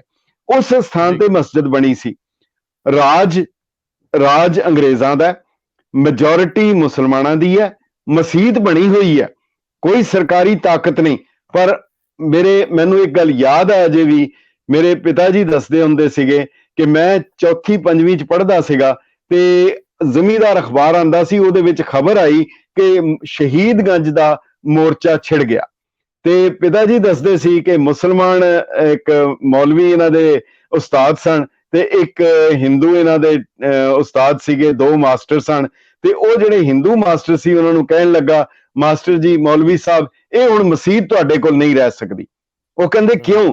ਕਹਿੰਦੇ ਇਹ ਪਰੰਪਰਾ ਹੈ, ਜਦੋਂ ਸਿੱਖ ਮੋਰਚਾ ਲਾ ਲੈਂਦੇ ਆ ਉਹ ਫਿਰ ਕਾਮਯਾਬ ਹੁੰਦੇ ਆ, ਉਹ ਵਿੱਚ ਨਹੀਂ ਛੱਡਦੇ। ਔਰ ਦੇਖੋ ਕਿਤਨੀ ਵੱਡੀ ਗੱਲ ਹੈ ਕਿ ਉਹ ਲੜ ਕੇ ਉਹਦਾ ਕੇਸ ਗਿਆ ਹਾਈ ਕੋਰਟ ਦੇ ਵਿੱਚ, ਉਹਦੇ ਵਿੱਚ ਫਿਰ ਦੀਵਾਨ ਬਦਰੀ ਦਾਸ ਜਿਹੜੇ ਸੀਗੇ ਜੱਜ ਸੀਗੇ, ਉਹਨਾਂ ਨੇ ਕੇਸ ਲੜਿਆ। ਔਰ ਇਹ ਜਿਹੜੇ ਸੀਗੇ ਹੋਰ 2 ਜੱਜ ਸੀਗੇ ਤੇ ਉਹਨਾਂ ਨੇ ਬੜੀ ਸ਼ਿੱਦਤ ਦੇ ਨਾਲ ਲੜਿਆ। ਔਰ ਉਹ ਮਸਜਿਦ ਜਿਹੜੀ ਸਿੱਖਾਂ ਨੂੰ ਮਿਲੀ। ਔਰ ਜਦੋਂ ਸਿੱਖ ਆਗੂ ਉਹਨਾਂ ਦੇ ਬਦਰੀ ਦਾਸ ਦੇ ਜਦੋਂ ਘਰ ਗਏ, ਉਹ ਦੇਖਿਆ ਜਿਹੜਾ ਉਹਨਾਂ ਦਾ ਚੁੱਲ੍ਹਾ ਸੀ, ਉਹਨਾਂ ਦੀ ਵਹੁਟੀ ਥੱਲੇ ਚੁੱਲ੍ਹੇ ਦੇ ਉੱਤੇ ਰੋਟੀਆਂ ਪਕਾ ਰਹੀ ਸੀ ਤੇ ਉਹ ਜ਼ਮੀਨ ਦੇ ਉੱਤੇ ਬੈਠ ਕੇ ਰੋਟੀ ਖਾ ਰਹੇ ਸੀਗੇ। ਸੋ ਕਿਤਨੇ ਸਾਦੇ ਲੋਕ ਸੀਗੇ ਉਹ ਲੋਕ, ਜਿਨ੍ਹਾਂ ਦਾ ਕੋਈ ਅੰਦਾਜ਼ਾ ਨਹੀਂ ਲਗਾ ਸਕਦਾ। ਸ਼ਾਇਦ ਅੱਜ ਵੀ ਉਦਾਂ ਹੀ ਉਹ ਜਿਹੜੇ ਸਿੱਖ ਦਿੱਲੀ ਦੇ ਵਿੱਚ ਵੀ ਥੱਲੇ ਬੈਠ ਕੇ ਖਾ ਰਹੇ ਹੈਗੇ ਆ। ਸੋ ਉਹ ਕੁਝ ਇਤਿਹਾਸ ਮੁੜਦਾ ਹੈ ਜੀ ਆਪਣੇ ਤੌਰ ਤਰੀਕੇ ਨਾਲ। ਮੈਨੂੰ ਥੋੜਾ ਜਲਦੀ ਚ ਦੱਸਿਓ, 1937 ਚ ਸਿਕੰਦਰ ਬਲਦੇਵ ਸਿੰਘ ਪੈਕਟ ਹੁੰਦਾ ਹੈ, ਅਕਾਲੀਆਂ ਦਾ ਜਾਹੋ ਜਲਾਲ ਉੱਥੇ ਵੀ ਦੇਖਿਆ ਜਾਂਦਾ ਹੈ। ਔਰ ਜਿਹੜਾ ਅਲੀਗੜ੍ਹ ਦੇ ਵਿੱਚ 1940 ਚ ਇੱਕ ਜਲੂਸ ਨਿਕਲਦਾ ਜਿਸ ਚ 1 ਲੱਖ ਬੰਦੇ ਅਕਾਲੀਆਂ ਦੇ ਸ਼ਾਮਲ ਹੁੰਦੇ ਆ ਔਰ ਉਹਦੇ ਚ 30,000 ਲੋਕ ਅੰਮ੍ਰਿਤ ਛਕਦੇ ਆ। ਇਹ ਜ਼ਰਾ ਸੀਕੁਐਂਸ ਜਲਦੀ ਚਲਾਇਓ। ਠੀਕ ਹੈ ਜੀ, ਐਕਸਪ੍ਰੈਸ ਗੱਡੀ। ਠੀਕ ਹੈ, ਏਦਾਂ ਹੈਗਾ ਜੀ ਕਿ ਜਿਹੜੀ ਸਿਕੰਦਰ ਬਲਦੇਵ ਸਿੰਘ ਪੈਕਟ, ਜਿਹੜੇ ਸਿਕੰਦਰ ਹਯਾਤ ਖਾਨ ਜਿਹੜੇ ਚੀਫ ਮਿਨਿਸਟਰ ਸਨ ਤੇ ਵਜ਼ੀਰ ਆਜ਼ਮ ਕਹਿ ਲਓ ਉਸ ਉੱਥੇ ਦੀ ਟਰਮ ਦੇ ਮੁਤਾਬਕ, ਉਹਨਾਂ ਨੇ ਕਈ ਸਖਤੀਆਂ ਕਰ ਦਿੱਤੀਆਂ। ਔਰ ਇੱਕ ਬੜੀ ਵੱਡੀ ਗੱਲ ਹੋਈ ਕਿ ਉਹਨਾਂ ਨੇ ਝਟਕੇ ਦੇ ਉੱਤੇ ਪਾਬੰਦੀ ਲਗਾ ਦਿੱਤੀ। ਇਹਦੇ ਤੇ ਅਕਾਲੀ ਦਲ ਨੇ ਮੋਰਚਾ ਲਗਾਇਆ, ਸ਼੍ਰੋਮਣੀ ਗੁਰਦੁਆਰਾ ਪ੍ਰਬੰਧਕ ਕਮੇਟੀ ਨੇ ਮਤੇ ਪਾਸ ਕੀਤੇ ਔਰ ਉਹਨਾਂ ਨੂੰ ਕਿਹਾ, ਸਾਰੇ ਮੈਂਬਰਾਂ ਨੂੰ ਕਿਹਾ ਕਿ ਤੁਸੀਂ ਇਹਦੇ ਲਈ ਪੂਰੀ ਤਰ੍ਹਾਂ ਕੰਮ ਕਰੋ। ਔਰ ਉਹ ਫਿਰ ਅਖੀਰ ਦੇ ਵਿੱਚ ਉਹਨੂੰ ਸਿਕੰਦਰ ਹਯਾਤ ਖਾਨ ਨੂੰ ਵੀ ਝੁਕਣਾ ਪਿਆ ਔਰ ਬਕਾਇਦਾ ਐਗਰੀਮੈਂਟ ਹੋਇਆ ਔਰ ਉਹਦੇ ਵਿੱਚ ਇਹ ਸਾਰਾ ਲਿਖਿਆ ਗਿਆ ਕਿ ਕਿਸੇ ਕਿਸਮ ਦੀ ਕੋਈ ਪਾਬੰਦੀ ਕਿਸੇ ਦੇ ਉੱਤੇ ਨਹੀਂ ਹੋਏਗੀ ਔਰ ਕਿਸੇ ਦੇ ਧਾਰਮਿਕ ਉਹਨਾਂ ਮਾਮਲਿਆਂ 'ਚ ਦਖਲ ਨਹੀਂ ਦਿੱਤਾ ਜਾਏਗਾ। ਇਸ ਤੋਂ ਬਾਅਦ ਜਿਹੜੀ ਬੜੀ ਵੱਡੀ ਗੱਲ ਸੀ, ਸ਼੍ਰੋਮਣੀ ਅਕਾਲੀ ਦਲ ਨੇ ਜਿਹੜਾ ਬਹੁਤ ਵੱਡਾ ਕੰਮ ਕੀਤਾ, ਕੇਵਲ ਆਪਣੇ ਘਰ ਤੱਕ ਮਹਿਦੂਦ ਨਹੀਂ ਰਹੇ, ਇਹਨਾਂ ਨੇ ਆਲ ਇੰਡੀਆ ਸਿੱਖ ਮਿਸ਼ਨ ਬੋਰਡ ਬਣਾਏ। ਜਿਸ ਬੋਰਡ ਦੇ ਵਿੱਚ ਅਲੀਗੜ੍ਹ, ਹਾਪੁੜ, ਰਾਨੀ ਕੇਰਲਾ ਦੇ ਵਿੱਚ, ਐਰਨਾਕੁਲਮ, ਬੰਬੇ, ਕਈ ਥਾਵਾਂ ਦੇ ਉੱਤੇ ਇਹਨਾਂ ਨੇ ਮਿਸ਼ਨ ਬਣਾਏ ਜਿਹੜੇ ਕਿ ਸਥਾਨਕ ਲੋਕਾਂ ਨੂੰ ਉੱਥੋਂ ਦੇ ਲੋਕਾਂ ਨੂੰ, ਉੱਥੋਂ ਦੇ ਵਸਨੀਕਾਂ ਜਾ ਕੇ ਅੰਮ੍ਰਿਤ ਸੰਚਾਰ ਕਰਨਾ, ਉਹਨਾਂ ਨੂੰ ਸਿੱਖੀ ਦੀ ਜਾਗ ਲਗਾਣੀ। ਔਰ 1900 ਜਿਹੜਾ ਇੱਥੇ 1940 ਦੇ ਵਿੱਚ ਅਲੀਗੜ੍ਹ ਦੇ ਵਿੱਚ ਬੜਾ ਵੱਡਾ ਸਮਾਗਮ ਹੋਇਆ। ਸਿੱਖ ਲੀਡਰ ਜਦੋਂ ਅਕਾਲੀ ਲੀਡਰ ਉੱਥੇ ਜਾਂਦੇ ਆ, ਦੇਖੋ ਕਿੰਨੀ ਵੱਡੀ ਗੱਲ ਹੈ ਕਿ ਉਹ ਅਲੀਗੜ੍ਹ ਦੇ ਵਿੱਚ ਉਹਨਾਂ ਦਾ ਮੁਸਲਮਾਨਾਂ ਦੀ ਮੈਜੋਰਿਟੀ ਹੈ। ਉੱਥੇ ਜਦੋਂ ਜਲੂਸ ਜਾਂਦਾ ਹੈ, 1 ਲੱਖ ਸਥਾਨਕ ਬੰਦਾ ਜਾਂਦਾ ਹੈ, ਹਾਥੀ ਦੇ ਉੱਤੇ ਸਿੱਖ ਲੀਡਰਾਂ ਦਾ ਜਲੂਸ ਨਿਕਲਦਾ ਹੈ, ਔਰ ਉਹਦੇ ਵਿੱਚ 35,000 ਲੋਕਲ ਪ੍ਰਾਣੀ ਜਿਹੜੇ ਆ ਉਹ ਅੰਮ੍ਰਿਤ ਛਕਦੇ ਆ। ਔਰ ਸ਼੍ਰੋਮਣੀ ਕਮੇਟੀ ਵੱਲੋਂ 35,000 ਕਿਰਪਾਨਾਂ ਵੰਡੀਆਂ ਜਾਂਦੀਆਂ, ਉੱਥੇ ਸਥਾਨਕ ਉਹਨਾਂ ਨੂੰ ਕਿਰਪਾਨਾਂ ਦਿੱਤੀਆਂ ਜਾਂਦੀਆਂ, ਉਹ ਅੰਮ੍ਰਿਤਧਾਰੀ ਹੁੰਦੇ ਆ। ਪਰ ਤੁਸੀਂ ਕਹੋਗੇ ਫਿਰ ਉਹ ਗਏ ਕਿੱਥੇ? ਇਹ ਬੜੇ ਵੱਡਾ ਸਵਾਲ ਹੈ। ਉਹਦੇ ਬਾਅਦ ਫਿਰ ਕਾਂਗਰਸ ਨੇ ਇੱਕ ਚਾਲ ਚੱਲੀ, ਨਹਿਰੂ ਔਰ ਪਟੇਲ ਵੱਲੋਂ ਉਹਨਾਂ ਨੇ ਐਲਾਨ ਕਰ ਦਿੱਤਾ ਕਿ ਜੇਕਰ ਇਹ ਜਿਹੜੇ ਸ਼ਡਿਊਲ ਕਾਸਟ ਦੇ ਜਾਂ ਨੀਵੀਆਂ ਜਾਤੀਆਂ ਦੇ ਜਿਹੜੇ ਸਿੱਖ ਬਣਨਗੇ, ਇਹਨਾਂ ਦੀਆਂ ਸਾਰੀਆਂ ਫੈਸਿਲਿਟੀਆਂ ਖਤਮ ਕਰ ਦਿੱਤੀਆਂ ਜਾਣਗੀਆਂ। ਇਹ ਇੱਕ ਬੜਾ ਵੱਡਾ ਪੋਲੀਟੀਕਲ ਵੈਪਨ ਦੇ ਤੌਰ ਦੇ ਉੱਤੇ, ਔਰ ਗਾਂਧੀ ਨੇ ਕਹਿ ਦਿੱਤਾ ਕਿ ਇਹਦੇ ਨਾਲੋਂ ਚੰਗਾ ਹੈ ਮੁਸਲਮਾਨ ਬਣ ਜਾਣ, ਔਰ ਜੇਕਰ ਇਹ ਧਰਮ ਛੱਡਣਗੇ, ਜੇਕਰ ਸਿੱਖ ਬਣਨਗੇ ਤੇ ਮੈਂ ਮਰਨ ਵਰਤ ਰੱਖ ਲਾਂਗਾ। ਇਹ ਤੁਸੀਂ ਦੇਖੋ ਕਿੰਨੀ ਵੱਡੀ ਇਹ ਦਸਤਾਵੇਜ਼ੀ ਗੱਲਾਂ ਨੇ ਨਾ ਸਾਰੀਆਂ। ਬਿਲਕੁਲ ਬਿਲਕੁਲ ਬਿਲਕੁਲ ਬਿਲਕੁਲ ਸਾਰਾ ਰਿਕਾਰਡ ਹੈਗਾ। ਔਰ ਇਹ ਹੁਣ ਬਲਕਿ ਇਹਦੇ ਤੇ ਨਾ ਇੱਕ ਕਾਫੀ ਕੰਮ ਕੀਤਾ ਹੈ, ਸਰਦਾਰ ਮਲ ਸਿੰਘ ਦੀ ਵੀ ਕਿਤਾਬ ਹੈਗੀ ਹੈ, ਔਰ ਉਹ ਸਾਰੇ ਉਸ ਵੇਲੇ ਦੇ ਜਿਹੜੇ ਦਸਤਾਵੇਜ਼ ਆ, ਉਹਨਾਂ ਦੀਆਂ ਲਿਖਤਾਂ ਔਰ ਉਹ ਸ਼੍ਰੋਮਣੀ ਕਮੇਟੀ ਦੇ ਗਜ਼ਟ, ਉਹਨਾਂ ਸਾਰਿਆਂ ਦੇ ਵਿੱਚ ਇਹ ਚੀਜ਼ਾਂ ਦਰਜ ਹੈਗੀਆਂ। ਲਾਂਬਾ ਸਾਹਿਬ, ਅਸੀਂ ਇਹਨਾਂ ਚ ਵਿਸਥਾਰ ਕੱਲੇ ਤੇ ਅੱਗੇ ਜਾ ਕੇ ਅਸੀਂ ਲਗਭਗ ਮਹੀਨਾ ਭਰ ਇਹਨਾਂ ਤੇ ਕੰਮ ਕਰਨਾ ਹੈ। ਅੱਜ ਸਿਰਫ ਸੰਖੇਪ ਚ ਹੀ ਰਹਿਣਾ ਹੈ। ਮੈਨੂੰ 1942 ਦੇ ਵਿੱਚ ਜਦੋਂ ਫੌਜ ਵਿੱਚ ਭਰਤੀ ਦਾ ਮਾਮਲਾ ਆਉਂਦਾ ਹੈ, ਕਾਂਗਰਸ ਬਾਈਕਾਟ ਕਰ ਦਿੰਦੀ ਹੈ ਕਿ ਅੰਗਰੇਜ਼ੀ ਫੌਜ ਵਿੱਚ ਭਰਤੀ ਨਹੀਂ ਦੇਣੀ, ਲੇਕਿਨ ਅਕਾਲੀ ਲੱਤ ਡਾ ਕੇ ਖਲੋ ਜਾਂਦੇ ਆ ਕਿ ਜਿਹੜੀ ਇਹ ਫੌਜ ਇਹਦੇ ਚ ਭਰਤੀ ਅੱਗੇ ਜਾ ਕੇ ਫਾਇਦਾ ਦੇਊਗੀ। ਸੋ ਇਹ ਵੱਖਰੀਆਂ ਧਰਾਵਾਂ ਸੀਗੀਆਂ, ਅਕਾਲੀ ਦਲ ਦੇ ਆਪਣੇ ਸਟੈਂਡ ਹੁੰਦੇ ਰਹੇ। ਇਹਨੂੰ ਵੀ ਜ਼ਰਾ ਸੰਖੇਪ ਚ ਦੱਸਿਓ। ਜੀ, ਅਸਲ ਵਿੱਚ ਮਹਾਤਮਾ ਗਾਂਧੀ ਦਾ ਕਹਿਣਾ ਸੀਗਾ ਅਦਮ ਤਸ਼ੱਦਦ, ਜਿਹੜਾ ਨਾ ਬਿਲਕੁਲ ਅਹਿੰਸਾ, ਬਿਲਕੁਲ ਅਹਿੰਸਾ ਜਿਹੜੀ ਹੈ, ਸਿੱਖ ਉਸ ਗੱਲ ਨੂੰ ਨਹੀਂ ਸੀ ਮੰਨਦੇ। ਉਹ ਸ਼ਾਂਤਮਈ ਰਹਿ ਕੇ ਕੁਰਬਾਨੀਆਂ ਤੇ ਦੇ ਸਕਦੇ ਸੀਗੇ, ਪਰ ਉਹ ਆਪਣਾ ਸੰਤ ਸਿਪਾਹੀ ਦਾ ਸਰੂਪ ਪੂਰਾ ਮੰਨਦੇ ਸੀ।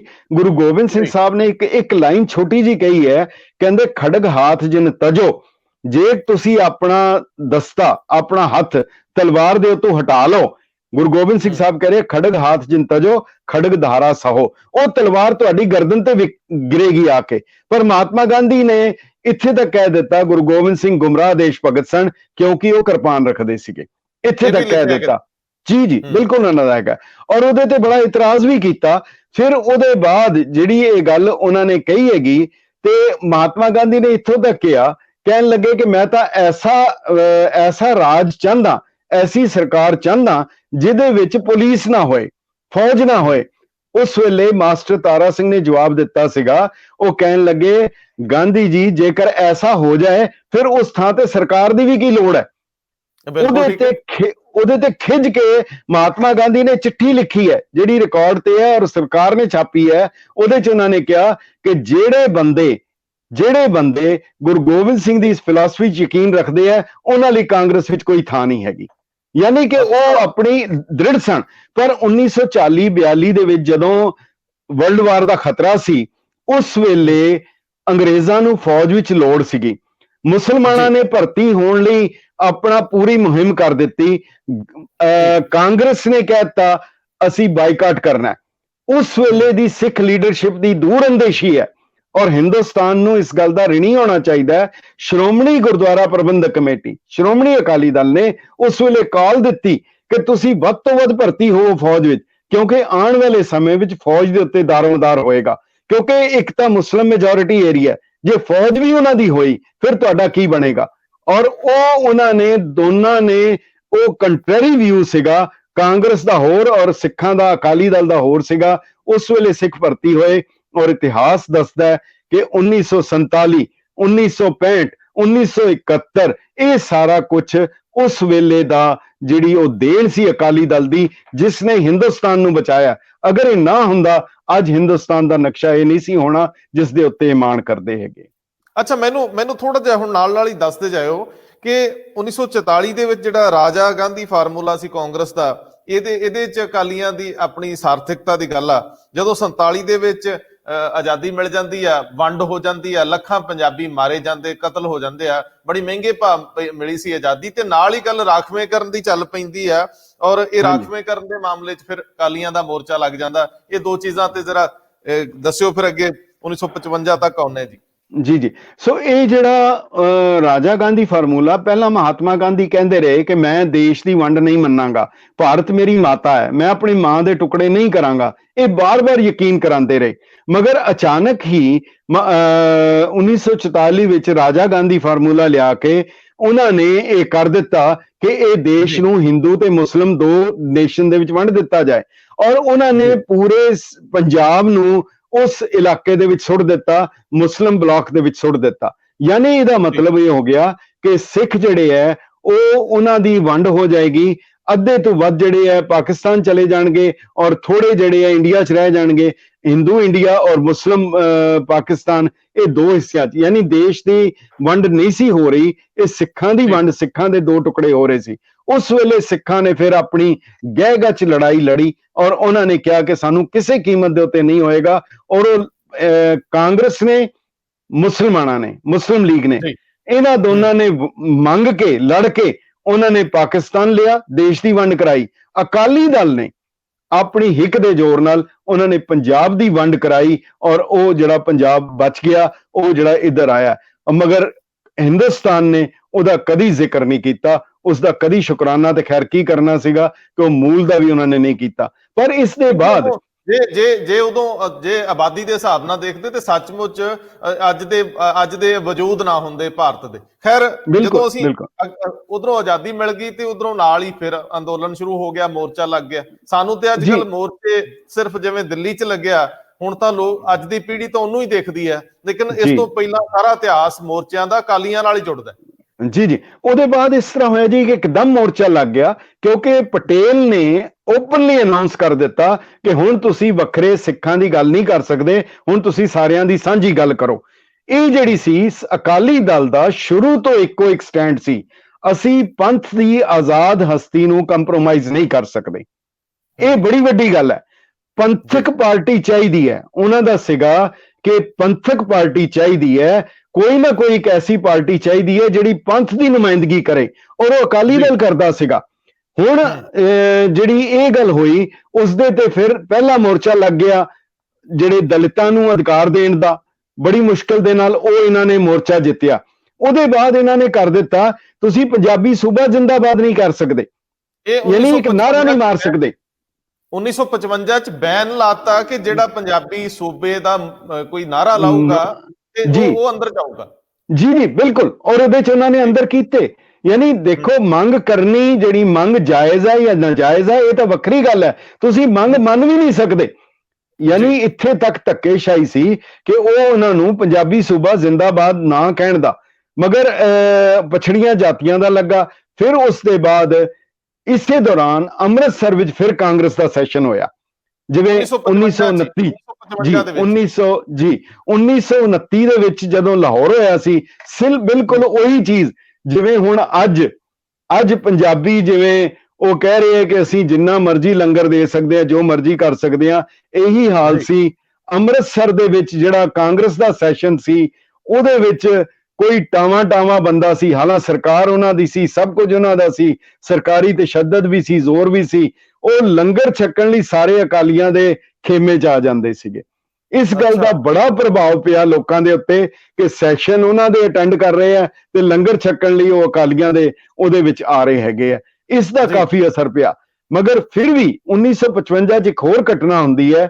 ਸਰਕਾਰ ਦਾ ਸੀਗਾ ਕਿ ਇਹਨਾਂ ਨੂੰ ਸ਼ਕਤੀ ਜਿਹੜੀ ਮਿਲਦੀ ਹੈ ਉਹ ਅੰਮ੍ਰਿਤਸਰ ਤੋਂ ਮਿਲਦੀ ਹੈ, ਔਰ ਅੰਮ੍ਰਿਤਸਰ ਸ਼੍ਰੋਮਣੀ ਕਮੇਟੀ ਤੋਂ ਮਿਲਦੀ ਹੈ। ਕਿਸ ਤਰੀਕੇ ਨਾਲ ਸ਼੍ਰੋਮਣੀ ਕਮੇਟੀ ਤੇ ਕਬਜ਼ਾ ਕੀਤਾ ਜਾਏ, ਤੁਸੀਂ ਤੁਹਾਨੂੰ ਗਿਆਤ ਹੋਏਗਾ, ਪੰਜਾਬ ਔਰ ਇੱਕ ਪੈਪਸੂ ਵੱਖਰਾ ਸੀ, Patiala and erstwhile Punjab states union, ਜਿਹੜਾ ਉਹ ਸਾਰੀਆਂ ਸਟੇਟਾਂ ਸੀਗੀਆਂ।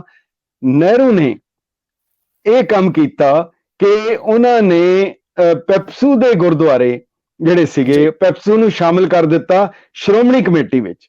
ਮਤਲਬ ਸਿਰਫ ਇੰਨਾ ਸੀ, ਰਾਤੋਂ ਰਾਤ ਉਹਨਾਂ ਦੇ ਮੈਂਬਰ ਵਧਾ ਕੇ ਸ਼੍ਰੋਮਣੀ ਕਮੇਟੀ ਦੇ ਉੱਤੇ ਕਬਜ਼ਾ ਕੀਤਾ ਜਾਏ। ਔਰ ਉਹ ਉਸ ਵੇਲੇ ਫਿਰ ਅਕਾਲੀ ਦਲ ਨੇ ਮੋਰਚਾ ਲਗਾਤਾ ਕਿ ਇਹ ਸਰਕਾਰੀ ਜਿਹੜੀ ਹੈ ਬਦਨੀਅਤੀ ਹੈ, ਅਸੀਂ ਇਹਦੇ ਤੇ ਮੋਰਚਾ ਲਗਾਉਂਦੇ ਹਾਂ। ਮਗਰ 2 ਦਿਨ ਦੇ ਬਾਅਦ ਦੇਖੋ ਇਹਨਾਂ ਦੀ ਸੂਝ-ਬੂਝ ਵੀ ਹੈ, ਉਸ ਵੇਲੇ 2 ਦਿਨ ਦੇ ਬਾਅਦ ਇਹਨਾਂ ਨੇ ਮੋਰਚਾ ਵਾਪਸ ਲੈ ਲਿਆ। ਉਹਨਾਂ ਨੇ ਕਿਹਾ ਕਿ ਠੀਕ ਹੈ, ਉਹ 59 ਚ ਹੈ, ਅਜੇ ਬਾਅਦ ਵਿੱਚ ਆਉਂਦਾ ਉਹ। ਹਾਂਜੀ, ਉਹ ਫਿਰ ਇਹਨਾਂ ਨੇ ਜਦੋਂ ਇਹਨਾਂ ਨੇ ਕੀਤਾ ਕਿ ਤੁਸੀਂ ਮੋਰਚਾ 2 ਦਿਨ ਬਾਅਦ ਵਾਪਸ ਲੈ ਲਿਆ, ਤੇ ਉਹ ਪੁੱਛਣ ਲੱਗੇ, ਜਰਨਲਿਸਟ ਪੁੱਛਦੇ ਆ ਪ੍ਰੈਸ ਵਾਲੇ ਕਿ ਤੁਸੀਂ 2 ਦਿਨ ਪਹਿਲੇ ਲਗਾਇਆ, ਵਾਪਸ ਕਿਉਂ ਲੈ ਲਿਆ? ਉਹ ਕਹਿਣ ਲੱਗੇ ਅਸੀਂ ਸੋਚਿਆ ਵਕਤੀ ਤੌਰ ਤੇ ਸਾਨੂੰ ਨੁਕਸਾਨ ਹੋਏਗਾ, ਕਾਂਗਰਸ ਦਾ ਕਬਜ਼ਾ ਹੋ ਜਾਏਗਾ ਸ਼੍ਰੋਮਣੀ ਕਮੇਟੀ ਤੇ, ਪਰ ਅਲਟੀਮੇਟਲੀ ਬਾਅਦ ਵਿੱਚ ਇਹ ਸਿੱਖਾਂ ਦੇ ਹੱਕ ਵਿੱਚ ਹੈ, ਇਸ ਕਰਕੇ ਅਸੀਂ ਥੋੜਾ ਨੁਕਸਾਨ ਬਰਦਾਸ਼ਤ ਕਰਾਂਗੇ। ਔਰ ਉਹੀ ਗੱਲ ਹੋਈ, ਕਾਂਗਰਸ ਦੀ ਹਮਾਇਤ ਦੇ ਉੱਤੇ ਸਰਦਾਰ ਪ੍ਰੇਮ ਸਿੰਘ ਲਾਲਪੁਰਾ ਜਿਹੜੇ ਹੈ ਉਹ ਪ੍ਰਧਾਨ ਚੁਣੇ ਗਏ, ਔਰ ਉਹਨਾਂ ਨੇ ਆ ਕੇ ਪਹਿਲਾ ਕੰਮ ਕੀਤਾ ਕਿ ਅਕਾਲੀ ਦਲ ਦੀ ਲੀਡਰਸ਼ਿਪ ਨੂੰ ਕੰਡੈਮ ਕੀਤਾ। ਖੈਰ ਉਹ ਫਿਰ ਵੱਖਰੀ ਗੱਲ ਹੈ, ਪਰ ਇਸ ਦੇ ਬਾਅਦ ਜਦੋਂ ਦਖਲ ਅੰਦਾਜ਼ੀ ਬਹੁਤ ਵੱਧ ਗਈ ਔਰ ਕਾਫੀ ਜਦੋਂ ਹੱਦੋਂ ਵੱਧ ਗਈ, ਫਿਰ ਨਹਿਰੂ ਤਾਰਾ ਸਿੰਘ ਪੈਕਟ ਹੋਇਆ। ਹੁਣ ਦੇਖੋ, ਜਦੋਂ ਪੈਕਟ ਹੋ ਜਾਣਾ ਹੀ, ਔਰ ਉਹਦੀ ਪਹਿਲੀ ਸ਼ਰਤ ਹੈ ਕਿ ਸਰਕਾਰ ਜਿਹੜੀ ਹੈ ਅੱਗੇ ਤੋਂ ਗੁਰਦੁਆਰਿਆਂ ਵਿੱਚ ਦਖਲ ਨਹੀਂ ਦੇਗੀ। 1925 ਵਿੱਚ ਸ਼੍ਰੋਮਣੀ ਕਮੇਟੀ ਨੇ, ਸ਼੍ਰੋਮਣੀ ਅਕਾਲੀ ਦਲ ਨੇ ਲੜ ਕੇ ਜਦੋਜਹਿਦ ਕਰਕੇ ਉਹਨਾਂ ਨੇ ਜਿਹੜਾ ਸੀਗੇ ਗੁਰਦੁਆਰੇ ਆਜ਼ਾਦ ਕਰਾਏ। 1925 ਤੋਂ 1947 ਤੱਕ ਅੰਗਰੇਜ਼ਾਂ ਨੇ ਕੰਨਾਂ ਨੂੰ ਹੱਥ ਲਗਾਇਆ, ਉਹਨਾਂ ਨੇ ਕਿਸੇ ਮਾਮਲੇ 'ਚ ਕੋਈ ਦਖਲ ਨਹੀਂ ਦਿੱਤਾ। ਇਹ ਬੜੀ ਵੱਡੀ ਗੱਲ ਹੈ, ਇਹ ਬੜੀ ਵੱਡੀ ਚੀਜ਼ ਹੈ। 1925 ਤੋਂ 1947 ਤੱਕ ਕੋਈ ਦਖਲ ਕਿਤੇ ਵੀ ਨਹੀਂ ਦਿੱਤਾ, ਮਗਰ 1947 ਤੋਂ ਬਾਅਦ ਕੋਈ ਦਿਨ ਨਹੀਂ ਬਚਿਆ ਜਦੋਂ ਸਰਕਾਰੀ ਦਖਲ ਨਹੀਂ ਹੁੰਦਾ ਰਿਹਾ ਹੈਗਾ। ਉਹ ਭਾਵੇਂ ਕਾਨੂੰਨੀ ਤੌਰ ਤੇ ਹੈ, ਭਾਵੇਂ ਜਿਸ ਤਰੀਕੇ ਨਾਲ ਹੈਗਾ, ਭਾਵੇਂ ਉਹ ਆਪਣਿਆਂ ਵੱਲੋਂ, ਦੂਜਿਆਂ ਵੱਲੋਂ ਜਾਂ ਇਨਡਾਇਰੈਕਟਲੀ ਡਾਇਰੈਕਟਲੀ ਹੈ। ਫਿਰ ਉਹ ਜਦੋਂ ਨਹਿਰੂ ਤਾਰਾ ਸਿੰਘ ਪੈਕਟ ਹੁੰਦਾ, ਉਹਦੇ ਵਿੱਚ ਸ਼ਰਤਾਂ ਲਿਖੀਆਂ ਗਈਆਂ ਕਿ ਸਰਕਾਰ ਅੱਗੇ ਤੋਂ ਦਖਲ ਨਹੀਂ ਦੇਗੀ, ਪਰ ਉਹ ਵੀ ਫਿਰ ਜਿਹੜਾ, ਇਹਦਾ ਮਤਲਬ ਕਿ ਉਹ ਕਿਰਦਾਰ ਵਾਲੇ ਲੋਕ ਸੀ, ਉਹਨਾਂ ਨੂੰ ਪਤਾ ਸੀ ਲੜਾਈਆਂ ਕਿਵੇਂ ਲੜਨੀਆਂ, ਔਰ ਜਿਹੜੇ ਵਿਰੋਧੀ ਵੀ ਸੀਗੇ ਉਹਨਾਂ ਨੂੰ ਪਤਾ ਸੀ ਸਮਰੱਥਾ ਦਾ, ਔਰ ਉਹ ਸਹਿਮਤੀ ਦਿੰਦੇ ਰਹੇ। ਮੈਂ ਸਰਦਾਰ ਸਾਹਿਬ ਥੋੜਾ ਹੁਣ ਅੱਗੇ ਆ ਜਾ, ਉਸ ਤੋਂ ਬਾਅਦ 59 ਤੋਂ ਬਾਅਦ 60 ਆ ਜਾਂਦਾ। 12 ਜੂਨ 1960 ਦਿੱਲੀ ਦੇ ਵਿੱਚ ਜਦੋਂ ਕਾਫੀ ਜ਼ਿਆਦਤੀ ਹੁੰਦੀ ਆ ਸਿੱਖਾਂ ਨਾਲ ਖਾਸ ਤੌਰ ਤੇ, ਔਰ ਇਹ ਵੀ ਅੱਜ ਇਹ ਵੀ ਗੱਲ ਕਹੀ ਜਾਂਦੀ ਹੈ ਕਿ ਜੇ ਉਦੋਂ 60 ਦੇ ਵਿੱਚ ਕੋਈ ਨੱਥ ਪਾਈ ਗਈ ਹੁੰਦੀ, ਬੰਨ ਨੂੰ ਬੰਨੇ ਹੁੰਦੇ, ਸਰਕਾਰਾਂ ਐਕਟਿਵ ਹੁੰਦੀਆਂ ਤੇ 84 ਨਾ ਵਾਪਰਦਾ, ਉਦੋਂ ਵੀ ਕਹਿੰਦੇ ਬੇਇੱਜ਼ਤ ਹੋਏ ਸਿੱਖ, ਉਹ ਵੀ ਇੱਕ ਮਸਲਾ ਸੀ। ਉਦੋਂ ਵੀ ਅਕਾਲੀ ਲੀਡਰਸ਼ਿਪ ਦਾ ਇੱਕ ਰੋਲ ਜਿਹੜਾ ਉਹ ਖੁੱਲ ਕੇ ਸਾਹਮਣੇ ਆਉਂਦਾ ਜੀ। ਇਹ ਦੇਖੋ 1960 ਦੀ 12 ਜੂਨ ਇੱਕ ਬਹੁਤ ਵੱਡਾ ਦਿਨ ਹੈ। ਸੌਰੀ ਜੀ, ਪਾਣੀ ਪੀਓ ਤੁਸੀਂ, ਕੋਈ ਨਹੀਂ। ਔਰ ਇਹ ਦੋਸਤੋ ਘਟਨਾਵਾਂ ਦਾ ਸਿਲਸਿਲਾ ਇਸ ਕਰਕੇ ਤੁਹਾਡੇ ਰੂਬਰੂ ਰੱਖ ਰਹੇ ਹਾਂ ਕਿਉਂਕਿ ਇਤਿਹਾਸ ਦੇ ਵਿੱਚ ਮੁੜ ਜਾ ਕੇ ਆਪਣੇ ਆਪ ਦਾ ਸਵੈਮਾਣ ਵੀ, ਮਾਣ ਵੀ ਵੱਧਦਾ ਹੈ, ਔਰ ਇਹਦੇ ਨਾਲ ਸਾਨੂੰ ਕੁਝ ਸ਼ਕਤੀ ਵੀ ਮਿਲਦੀ ਆ ਸੱਚ ਨਾਲ ਖੜੇ ਹੋਣ ਦੀ, ਆਪਣੀਆਂ ਵਿਰਾਸਤਾਂ ਪਰੰਪਰਾਵਾਂ ਦੇ ਨਾਲ ਖਹਿ ਕੇ ਚੱਲਣ ਦੀ। ਔਰ ਜਿਹੜੇ ਸਾਡੇ ਪੁਰਖਿਆਂ ਨੇ ਸਿਰਜੇ ਨੇ ਇਤਿਹਾਸ, ਉਹ ਇਤਿਹਾਸ ਸਾਡੇ ਵਿੱਚ ਮੁੜ ਜੀਵੰਤ ਹੋਣ, ਸੰਜੀਵ ਹੋਣ, ਉਹਦੇ ਨਾਲ ਅਸੀਂ ਅਗਲੀਆਂ ਪੀੜ੍ਹੀਆਂ ਤੱਕ ਪੁੱਜਦਾ ਕਰੀਏ, ਇਸ ਜ਼ਿੰਮੇਵਾਰੀ ਨਾਲ ਤੁਰ ਰਹੇ ਹਾਂ। ਜੀ ਤੁਸੀਂ ਗੱਲ ਕਰ ਰਹੇ ਹੋ ਜੀ। ਜਦੋਂ ਫਿਰ ਪੰਜਾਬੀ ਸੂਬੇ ਦਾ ਮੋਰਚਾ ਬਿਲਕੁਲ ਉਰੂਜ ਤੇ ਸੀਗਾ ਤੇ ਪੰਡਿਤ ਜਵਾਹਰ ਲਾਲ ਨਹਿਰੂ ਨੇ ਕਹਿ ਦਿੱਤਾ ਕਿ ਮੈਂ ਅਬਤਰੀ ਮੰਨ ਸਕਦਾ, ਕੈਓਟਿਕ ਮੰਨ ਸਕਦਾ, ਮੈਂ ਦੇਸ਼ ਦੇ ਟੁਕੜੇ ਮੰਨ ਲਾਂਗਾ, ਪਰ ਪੰਜਾਬੀ ਸੂਬੇ ਦੀ ਮੰਗ ਨਹੀਂ ਮੰਨਾਂਗਾ। ਇਹ ਉਹਨਾਂ ਨੇ ਬੜੇ ਸ਼ਰੇਆਮ ਉਹਨਾਂ ਨੇ ਇਹ ਬਿਆਨ ਦੇ ਦਿੱਤਾ। ਜਦੋਂ ਇਹ ਹੋਇਆ, ਮੋਰਚਾ ਦਿੱਲੀ ਦੇ ਵਿੱਚ ਲੱਗਾ। ਔਰ ਇੱਕ ਗੱਲ ਜਿਹੜੀ ਅੱਜ ਦੇ ਉਹਦੇ 'ਚ ਬੜੀ ਮਹੱਤਵਪੂਰਨ ਹੈ, ਸਮਝਣ ਵਾਲੀ ਹੈ, ਕਿ ਉਸ ਵੇਲੇ ਵੀ ਅੰਦੇਸ਼ਾ ਸੀ ਕਿ ਕਿਸੇ ਤਰੀਕੇ ਨਾਲ ਸਰਕਾਰ ਵੱਲੋਂ ਕੋਈ ਗੜਬੜ ਫੈਲਾਈ ਜਾਏ ਤਾਂ ਕਿ ਕੁਝ ਹਿੰਸਾ ਹੋਏ। ਪਰ ਅਕਾਲੀ ਲੀਡਰਸ਼ਿਪ ਇਤਨੀ ਮੈਚੁਰ ਸੀ, ਉਹ ਕਹਿੰਦੇ ਸੀ ਕਿ ਜੇ ਅਸੀਂ ਜ਼ਰਾ ਜੀ ਵੀ ਵਾਇਲੈਂਸ ਕੀਤੀ, ਸਰਕਾਰ ਨੂੰ ਮੌਕਾ ਮਿਲੇਗਾ ਪੂਰੀ ਤਰ੍ਹਾਂ ਕ੍ਰਸ਼ ਕਰ ਦੇਣ ਦਾ, ਸਾਡੀ ਸਾਰੀ ਮੂਵਮੈਂਟ ਫੇਲ ਕਰ ਦੇਣ ਦਾ। ਉਹਨਾਂ ਨੇ ਬੜੀ ਸਖਤ ਹਦਾਇਤ ਕੀਤੀ ਕਿ ਬਿਲਕੁਲ ਕਿਸੇ ਤਰੀਕੇ ਨਾਲ ਵੀ ਕੋਈ ਵਾਇਲੈਂਸ ਨਹੀਂ ਕਰਨੀ। ਸੋ ਉਹ ਜਿਸ ਵੇਲੇ ਫਿਰ ਹੋਇਆ 12 ਜੂਨ 1960 ਸੀਸਗੰਜ ਸਾਹਿਬ ਦੇ ਬਾਹਰ ਜਦੋਂ ਅੰਦਰ ਮੋਰਚਾ ਲੱਗਾ ਹੋਇਆ ਸੀਗਾ, ਤੇ ਉਸ ਵੇਲੇ ਸਰਕਾਰ ਨੇ ਸ਼ਰੇਆਮ, ਕਦੀ ਇਸ ਤਰ੍ਹਾਂ ਇਤਨੀ ਜਿਹਨੂੰ ਕਹਿ ਲਓ ਕਿ ਇਤਨਾ ਤਸ਼ੱਦਦ ਔਰ ਖੁੱਲੇਆਮ ਹੋਣਾ ਕਿ ਉੱਥੋਂ ਫਤਿਹਪੁਰੀ ਤੋਂ ਲੈ ਕੇ ਲਾਲ ਕਿਲੇ ਤੱਕ ਔਰ ਇਧਰੋਂ ਟਾਊਨ ਹਾਲ ਤੋਂ ਲੈ ਕੇ ਦਿੱਲੀ ਮੇਨ ਸਟੇਸ਼ਨ ਤੱਕ ਸਿਰਫ ਇੱਕ ਚੀਜ਼ ਵੇਖੀ ਗਈ, ਪੱਗ ਵਾਲਾ ਹੈ। ਅਗਰ ਭਾਵੇਂ ਉਹ ਰੋਟੀ ਖਾ ਰਿਹਾ, ਭਾਵੇਂ ਬੱਸ ਵਿੱਚ ਹੈ, ਭਾਵੇਂ ਪੈਦਲ ਜਾ ਰਿਹਾ, ਭਾਵੇਂ ਕਿਧਰੇ ਹੈ, ਉਹਨੂੰ ਫੜ ਕੇ ਡਾਂਗਾਂ ਦੇ ਨਾਲ ਕੁੱਟਿਆ ਗਿਆ ਔਰ ਉਹਦੇ ਵਿੱਚ ਸ਼ਹਾਦਤਾਂ ਵੀ ਹੋਈਆਂ, ਸਾਰਾ ਕੁਝ ਹੋਇਆ। ਉਹਨਾਂ ਨੇ ਇਸ ਕੌਮ ਦੀ ਉਸ ਸਪਿਰਿਟ ਨੂੰ ਕ੍ਰਸ਼ ਕਰਨ ਦੀ ਉਹ ਜਿਹੜਾ ਸੀ ਅੰਨਾ ਤਸ਼ੱਦਦ ਕੀਤਾ। ਪਰ ਮੈਨੂੰ ਬੜੀ ਹੈਰਾਨੀ ਹੋਈ, ਪਿੱਛੇ ਜੇ 12 ਜੂਨ ਦਾ ਦਿਨ ਸੀ, ਮੈਂ ਦਿੱਲੀ ਦੇ ਇੱਕ ਅਕਾਲੀ ਲੀਡਰ ਨੂੰ ਪੁੱਛਿਆ, ਮੈਂ ਕਿਹਾ ਜੀ ਤੁਸੀਂ ਉਹ 12 ਜੂਨ ਦਾ ਕੀ ਕਰ ਰਹੇ ਹੋ? ਕਹਿੰਦੇ ਉਸ ਦਿਨ ਕੀ ਹੋਇਆ ਸੀ? ਮੈਂ ਕਿਹਾ ਜੀ ਕੁਝ ਨਹੀਂ ਸੀ ਹੋਇਆ, ਕੁਝ ਨਹੀਂ ਸੀ ਹੋਇਆ। ਸੋ ਇਹ ਜਿਹੜਾ 12 ਜੂਨ ਜੀ 12 ਜੂਨ 1960 ਅਗਰ ਨਾ ਹੁੰਦਾ, ਜੇ 12 ਜੂਨ ਨਾ ਹੁੰਦੀ 6 ਜੂਨ ਨਹੀਂ ਸੀ ਹੋਣਾ। ਇਹ ਸਫ਼ਰ 12 ਜੂਨ ਤੋਂ 6 ਜੂਨ ਤੱਕ ਦਾ ਸਫ਼ਰ ਹੈਗਾ ਜੀ।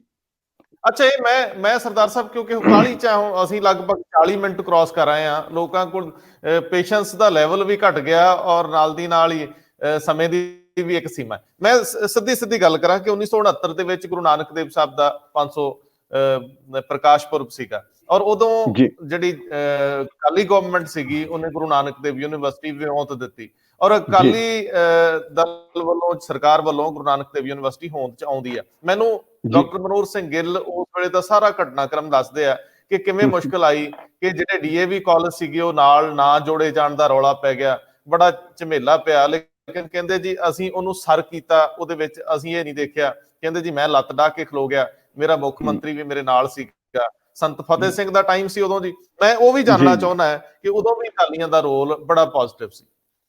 ਉਹਦੇ 'ਚ ਜਦੋਂ ਗੁਰੂ ਨਾਨਕ ਦੇਵ ਜੀ ਦਾ ਇੱਕ ਪਾਸੇ ਸਾਰਾ ਸੰਸਾਰ, ਸਾਰਾ ਜਗਤ ਮਨਾ ਰਿਹਾ, ਜਿਨ੍ਹਾਂ ਨੂੰ ਜ਼ਾਹਰ ਪੀਰ ਜਗਤ ਗੁਰਬਾਬਾ ਕਹਿੰਦੇ ਆ, ਉਸ ਵੇਲੇ ਗੁਰੂ ਨਾਨਕ ਦੇਵ ਯੂਨੀਵਰਸਿਟੀ ਬਣਾਉਣੀ ਸੀਗੀ ਤੇ ਜਿਹੜੇ ਆਰੀਆ ਸਮਾਜੀ ਲੀਡਰ ਸਨ ਪੰਜਾਬ ਦੇ, ਉਹਨਾਂ ਨੇ ਸ਼ਰੇਆਮ ਕਹਿਤਾ ਕਿ ਸਾਡੀ ਬੋਲੀ ਪੰਜਾਬੀ ਨਹੀਂ ਹੈ।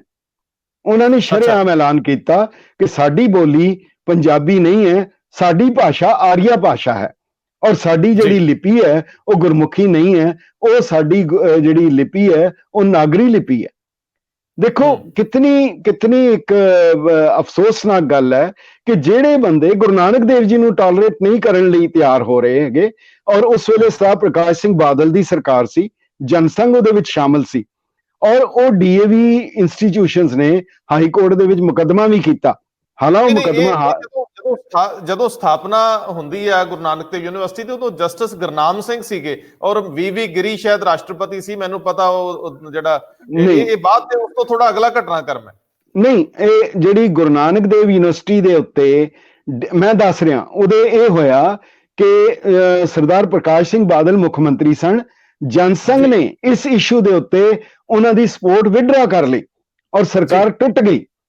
ਉਹਨਾਂ ਦੀ ਸਰਕਾਰ, ਅਕਾਲੀ ਸਰਕਾਰ, ਇਸ ਇਸ਼ੂ ਤੇ ਕਿ ਗੁਰੂ ਨਾਨਕ ਦੇਵ ਜੀ ਦੇ ਨਾਂ ਤੇ ਨਾਂ ਨਹੀਂ ਹੋਣਾ ਚਾਹੀਦਾ, ਇਸ ਇਸ਼ੂ ਦੇ ਉੱਤੇ ਜਨਸੰਘ ਨੇ, ਜਿਹੜੀ ਕਿ ਬੀਜੇਪੀ ਦੀ ਪ੍ਰੈਡੀਸੈਸਰ ਹੈ, ਉਹਨਾਂ ਨੇ ਸਪੋਰਟ ਵਾਪਸ ਲੈ ਲਈ ਔਰ ਪੰਜਾਬ ਬਾਦਲ ਸਰਕਾਰ ਗਿਰ ਗਈ, ਉਹਨਾਂ ਨੂੰ ਅਸਤੀਫਾ ਦੇਣਾ ਪੈ ਗਿਆ, ਜਿਹੜਾ ਕਿ ਹੁਣ ਦੁਬਾਰਾ ਫਿਰ ਉਹ ਐਤਕੀ ਵੀ ਤੋੜ ਵਿਛੋੜਾ ਜਿਹੜਾ ਉਹ ਹੁਣ ਫਿਰ ਇੱਕ ਵਾਰ ਹੋਇਆ ਹੈਗਾ। ਪਰ ਇਹਦੀ ਸ਼ੁਰੂਆਤ 1969 ਦੇ ਵਿੱਚ ਹੋਈ ਸੀ ਜੀ। ਔਰ ਇਸ ਤੋਂ ਅੱਗੇ ਜਿਹੜਾ ਅਸੀਂ ਹੁਣ ਕਾਹਲੀ ਚ ਚੱਲਣਾ ਹੈ, ਕਿਉਂਕਿ ਆਨੰਦਪੁਰ ਸਾਹਿਬ ਦੇ ਮਤੇ ਤੇ ਪੂਰਾ ਇੱਕ ਚੈਪਟਰ ਚਾਹੀਦਾ, ਇੱਕ ਐਪੀਸੋਡ ਚਾਹੀਦਾ ਹੈ। 1973 ਦੇ ਵਿੱਚ ਜਿਹੜਾ ਆਨੰਦਪੁਰ ਸਾਹਿਬ ਦਾ ਮਤਾ ਆਉਂਦਾ, ਉਦੋਂ ਪੰਥ ਦੀ ਖੁਦ ਮੁਖਤਿਆਰੀ ਦੀ ਗੱਲ ਆਉਂਦੀ ਹੈ, ਉਦੋਂ ਰਾਜਸੀ ਉਦੇਸ਼ਾਂ ਦੀ ਵੀ ਗੱਲ ਆਉਂਦੀ ਹੈ। 1975 ਦੀ ਐਮਰਜੈਂਸੀ ਤੋਂ ਪਹਿਲਾਂ ਇਹ ਇੱਕ ਮਰਹਲਾ ਬੜਾ ਮਹੱਤਵਪੂਰਨ ਹੈ ਅਤੇ ਇਤਿਹਾਸਕ ਹੈ ਜੀ। ਮੈਂ ਇਹਦੇ ਤੇ ਵੇਰਵੇ ਸਹਿਤ ਕਦੀ ਬਾਅਦ ਵਿੱਚ ਗੱਲ ਕਰਾਂਗੇ, ਪਰ ਇਸ ਮਤੇ ਦਾ ਮੁੱਖ ਚੀਜ਼ ਸੀ, ਅੱਜ ਭਾਵੇਂ ਕਿਹਾ ਜਾ ਰਿਹਾ ਕਿ ਜੀ ਇਹ ਵੱਧ ਅਧਿਕਾਰਾਂ ਦੀ ਗੱਲ ਕਰਦਾ ਹੈ, ਪਰ ਇਹ ਗੱਲ ਸਹੀ ਨਹੀਂ ਹੈ। ਜਿਹੜਾ ਦਸਤਖਤ ਕਰਕੇ ਸੰਤ ਹਰਚੰਦ ਸਿੰਘ ਜੀ ਲੌਂਗੋਵਾਲ ਨੇ ਸ਼੍ਰੀਮਤੀ ਇੰਦਰਾ ਗਾਂਧੀ ਨੂੰ ਦਿੱਤਾ, ਉਹਦੇ ਵਿੱਚ ਸਾਫ਼ ਲਿਖਿਆ ਕਿ ਅਕਾਲੀ ਦਲ ਦਾ ਨਿਸ਼ਾਨਾ ਪੰਥ ਦੀ ਵੱਖਰੀ ਨਿਵੇਕਲੀ ਪੰਥਕ ਹਸਤੀ ਔਰ ਖਾਲਸੇ ਦੀ ਖੁਦ ਮੁਖਤਿਆਰੀ ਹੈ ਔਰ ਇਹਦਾ ਨਿਸ਼ਾਨਾ ਅੰਮ੍ਰਿਤ ਸੰਚਾਰ ਕਰਨਾ, ਕਕਾਰਾਂ ਦੀ ਔਰ ਰਹਿਤ ਦੀ ਪਰਪੱਕਤਾ ਕਰਾਣੀ ਔਰ ਜਿੰਨੇ ਧਾਰਮਿਕ, ਜਿਵੇਂ ਕੋਈ ਗੁਰਦੁਆਰਾ ਪ੍ਰਬੰਧਕ ਕਮੇਟੀ ਦਾ ਮਤਾ ਹੁੰਦਾ, ਉਹ ਮਤਾ ਹੈਗਾ, ਉਹ ਸਾਰੀਆਂ ਉਹਦੇ ਚ ਹੈਗੀਆਂ। ਉਹਦੀ ਪਹਿਲੀ ਲਾਈਨ ਹੀ ਹੈਗੀ ਹੈ, ਪੰਥ ਦੀ ਨਿਵੇਕਲੀ ਅਤੇ ਖੁਦ ਮੁਖਤਿਆਰ ਹੋਣ ਦੀ ਵਿਚਾਰਧਾਰਾ ਨੂੰ ਕਾਇਮ ਅਤੇ ਜਿਉਂਦੇ ਰੱਖਣਾ ਅਤੇ ਅਜਿਹਾ ਵਾਤਾਵਰਣ ਤਿਆਰ ਕਰਨਾ ਜਿਸ ਵਿੱਚ ਸਿੱਖ ਪੰਥ ਦੀਆਂ ਆਸਾਂ ਅਤੇ ਰਾਸ਼ਟਰੀ ਭਾਵਨਾਵਾਂ ਦਾ ਪੂਰਾ ਪ੍ਰਗਟਾਵਾ, ਤਸੱਲੀ ਅਤੇ ਵਾਧਾ ਹੋਏ। ਇਹਦੇ ਵਿੱਚ ਹੈਗਾ ਕਿ ਕਿਰਪਾਨ, ਕਕਾਰ ਰੱਖਣੇ, ਅੰਮ੍ਰਿਤ ਸੰਚਾਰ, ਔਰ ਇਤਨਾ ਹੀ ਨਹੀਂ, ਅਕਾਲੀ ਦਲ ਜਦੋਂ ਵੀ ਸੈਸ਼ਨ ਕਰਦਾ ਸੀ, ਕਿਉਂਕਿ ਅਕਾਲੀ ਦਲ ਪੰਥ ਦੀ ਨੁਮਾਇੰਦਾ ਜਮਾਤ ਸੀ, ਪੰਥ ਦੀ ਤਰਜਮਾਨੀ ਕਰਦਾ ਸੀ, ਉਸ ਵੇਲੇ ਜਦੋਂ ਵੀ ਪੰਥਕ ਸੰਮੇਲਨ ਹੁੰਦਾ ਸੀ, ਜਦੋਂ ਵੀ ਸ਼੍ਰੋਮਣੀ ਅਕਾਲੀ ਦਲ ਦੇ ਸੈਸ਼ਨ ਹੁੰਦੇ ਸੀ, ਅਖੀਰਲਾ ਸੈਸ਼ਨ ਅੰਮ੍ਰਿਤ ਸੰਚਾਰ ਦਾ ਹੁੰਦਾ ਸੀ। ਇਹ ਚੀਜ਼ ਪਰੰਪਰਾ ਜਿਹੜੀ ਹੈ ਬਿਲਕੁਲ ਖਤਮ ਕਰ ਦਿੱਤੀ ਗਈ। ਇਹ ਇੱਕ ਬੜਾ ਵੱਡਾ ਹੈਗਾ, ਜਿਹਦੇ ਕਰਕੇ ਇਹ ਸਾਰਾ ਅੱਜ ਦਾ ਜਿਹੜਾ ਅਕਾਲੀ ਦਲ ਹੈ ਉਹ ਉਸਨੂੰ ਉਸ ਪਰਿਪੇਖ ਵਿੱਚ ਦੇਖਣਾ ਜ਼ਿਆਦਾ ਫਾਇਦੇਮੰਦ ਹੋਏਗਾ ਜੀ। ਜਿਹੜਾ ਆਨੰਦਪੁਰ ਸਾਹਿਬ ਦਾ ਮਤਾ, ਇਹ ਤਾਂ ਬਹੁਤ ਵਿਸਥਾਰਤ ਇੱਥੋਂ ਦੇ ਮਾਹੌਲ ਦੇ ਉੱਤੇ ਅਸਰਅੰਦਾਜ਼ ਹੁੰਦਾ ਹੈ, ਅਕਾਲੀ ਰਾਜਨੀਤੀ ਦੇ ਉੱਤੇ ਅਸਰਅੰਦਾਜ਼ ਹੁੰਦਾ, ਸੈਂਟਰ ਨਾਲ ਰਿਸ਼ਤਿਆਂ ਨੂੰ ਪ੍ਰਭਾਵਿਤ ਕਰਦਾ ਹੈ। ਲੇਕਿਨ ਮੈਂ 1975 ਦੀ ਐਮਰਜੈਂਸੀ 'ਚ ਅਕਾਲੀਆਂ ਦਾ ਖਲੋ ਜਾਣਾ, ਪੂਰੇ ਦੇਸ਼ ਦਾ ਸੁੰਨ ਹੋਣਾ ਤੇ ਅਕਾਲੀਆਂ ਦਾ ਮੋਰਚਾ, ਇਹ ਵੀ ਇੱਕ ਬੜਾ ਇਤਿਹਾਸਕ ਪੱਖ ਹੈ। ਭਾਵੇਂ ਬਾਅਦ ਦੇ ਵਿੱਚ ਅਸੀਂ 84 ਭੁਗਤੀ, ਭਾਵੇਂ ਮੁੜ ਕੇ ਆਈਸੋਲੇਟ ਹੋ ਗਏ, ਇਕੱਲੇ ਪੈ ਗਏ, ਡਾਂਗਾਂ ਖਾਧੀਆਂ, ਕਈ ਕੁਝ ਨੁਕਸਾਨ ਕਰਾਏ, ਲੇਕਿਨ ਸਾਡੀ ਪਰੰਪਰਾ ਸੀ ਕਿ ਅਸੀਂ ਜ਼ੁਲਮ ਦੇ ਖਿਲਾਫ ਖਲੋਂਦੇ ਰਹੇ ਹਾਂ। ਉਹ ਵੀ ਥੋੜਾ ਜਿਹਾ ਇਤਿਹਾਸ ਦੱਸ ਦਿਓ। 1975 ਦੀ ਐਮਰਜੈਂਸੀ, ਇੰਦਰਾ ਗਾਂਧੀ ਦੇ ਖਿਲਾਫ ਖੁੱਲ ਕੇ ਖੜਨਾ। ਜੀ ਗੱਲ ਇਹ ਹੈਗੀ ਹੈ ਕਿ ਇਹ ਸਿੱਖ ਦਾ ਫਰਜ਼ ਹੀ ਹੈ ਕਿ ਜਦੋਂ ਕਿਸੇ ਦੇ ਉੱਤੇ, ਜਿਵੇਂ ਪਿੱਛੇ ਵੀ ਸ਼੍ਰੋਮਣੀ ਅਕਾਲੀ ਦਲ ਕਰਦਾ ਰਿਹਾ, ਭਾਵੇਂ ਮੁਸਲਮਾਨਾਂ ਤੇ, ਹਿੰਦੂਆਂ ਤੇ, ਭਾਵੇਂ ਆਰੀਆ ਸਮਾਜੀਆਂ ਤੇ, ਭਾਵੇਂ ਪਠਾਣਾ ਤੇ, ਜਿਹਦੇ ਉੱਤੇ ਵੀ ਕੋਈ ਮੁਸੀਬਤ ਆਈ ਹੈ, ਸਿੱਖ ਉਹਦੇ ਨਾਲ ਖੜੇ ਹੁੰਦੇ ਰਹੇ। ਇੱਕ ਗੱਲ ਹੋਰ ਹੈ ਰੰਧਾਵਾ ਸਾਹਿਬ, 1925 ਤੋਂ ਲੈ ਕੇ, ਇਹਨਾਂ ਦੀ ਹੋਂਦ ਤੋਂ ਲੈ ਕੇ 1947-50 ਤੱਕ ਬਾਕੀ ਪਾਰਟੀਆਂ ਸਾਰੀਆਂ ਅਕਾਲੀ ਦਲ ਵੱਲ ਦੇਖਦੀਆਂ ਸੀ। ਜਦੋਂ ਅਕਾਲੀ ਦਲ ਦਾ ਸੈਸ਼ਨ ਹੁੰਦਾ ਸੀ, ਜਦੋਂ ਸ਼੍ਰੋਮਣੀ ਕਮੇਟੀ ਦਾ ਸੈਸ਼ਨ ਹੁੰਦਾ ਸੀ, ਅੰਗਰੇਜ਼ ਜਿਹੜਾ ਸੈਕਟਰੀ ਆਫ ਸਟੇਟ ਸੀਗਾ, ਉਹ ਮੋਰਸ ਕੋਡ ਲੈ ਕੇ ਵਾਇਰਲੈਸ ਦੇ ਨਾਲ ਉਹ ਉਡੀਕਦੇ ਹੁੰਦੇ ਸੀ ਕਿ ਸਿੱਖ ਫੈਸਲਾ ਕੀ ਕਰਦੇ ਆ। ਇੰਨਾ ਇਹਨਾਂ ਦਾ ਦਬਦਬਾ ਸੀ, ਇਹ ਅਗਵਾਈ ਕਰਦੇ ਸੀ। ਬਾਕੀ ਸਾਰੀਆਂ ਪਾਰਟੀਆਂ ਅਕਾਲੀ ਦਲ ਵੱਲ ਵੇਖਦੀਆਂ ਸੀ, ਇਹ ਕੀ ਕਹਿੰਦੇ ਆ। ਜਦੋਂ ਮੋਰਚਾ ਲੰਘਾ, ਸਾਰਾ ਹਿੰਦੁਸਤਾਨ ਸੁੰਨ ਹੋ ਗਿਆ, ਕੋਈ ਨਹੀਂ ਬੋਲਿਆ। ਉਸ ਵੇਲੇ ਬੀਜੇਪੀ ਦੇ ਲੀਡਰ ਵੀ ਹਰਮੰਦਰ ਸਾਹਿਬ ਆ ਕੇ ਉਹਨਾਂ ਨੇ ਸ਼ਰਨ ਲਈ। ਸਿੱਖਾਂ ਨੇ ਉਸ ਮੋਰਚੇ ਵਿੱਚ, ਉਹਦੇ ਚ ਉਹਨਾਂ ਨੇ ਸ਼ਾਮਲ ਹੋਏ, ਉਹਦੇ ਖਿਲਾਫ ਮੁਜ਼ਾਹਰੇ ਕੀਤੇ। 75 ਜਲੂਸ ਸੰਤ ਕਰਤਾਰ ਸਿੰਘ ਜੀ ਭਿੰਡਰਾਂ ਵਾਲਿਆਂ ਨੇ ਕੱਢੇ।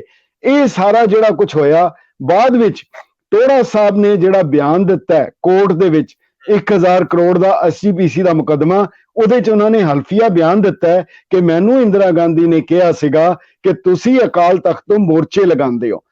ਟੋੜਾ ਸਾਹਿਬ ਕਿਹਾ, ਉਹਨਾਂ ਨੇ ਕਿਹਾ ਕਿ ਅਸੀਂ ਕਿਹਾ ਤੁਹਾਡੇ ਖਿਲਾਫ ਨਹੀਂ ਲਗਾਇਆ, ਮਨੁੱਖੀ ਅਧਿਕਾਰਾਂ ਦੇ ਹਨਨ ਦੇ ਖਿਲਾਫ ਲਗਾਇਆ, ਔਰ ਅਸੀਂ ਉਹਦੇ ਵਿੱਚ ਸਰਬੱਤ ਦੀ ਅਰਦਾਸ ਕਰਕੇ ਚੱਲਦੇ ਹਾਂ, ਸਰਬੱਤ ਦੇ ਭਲੇ ਦੀ।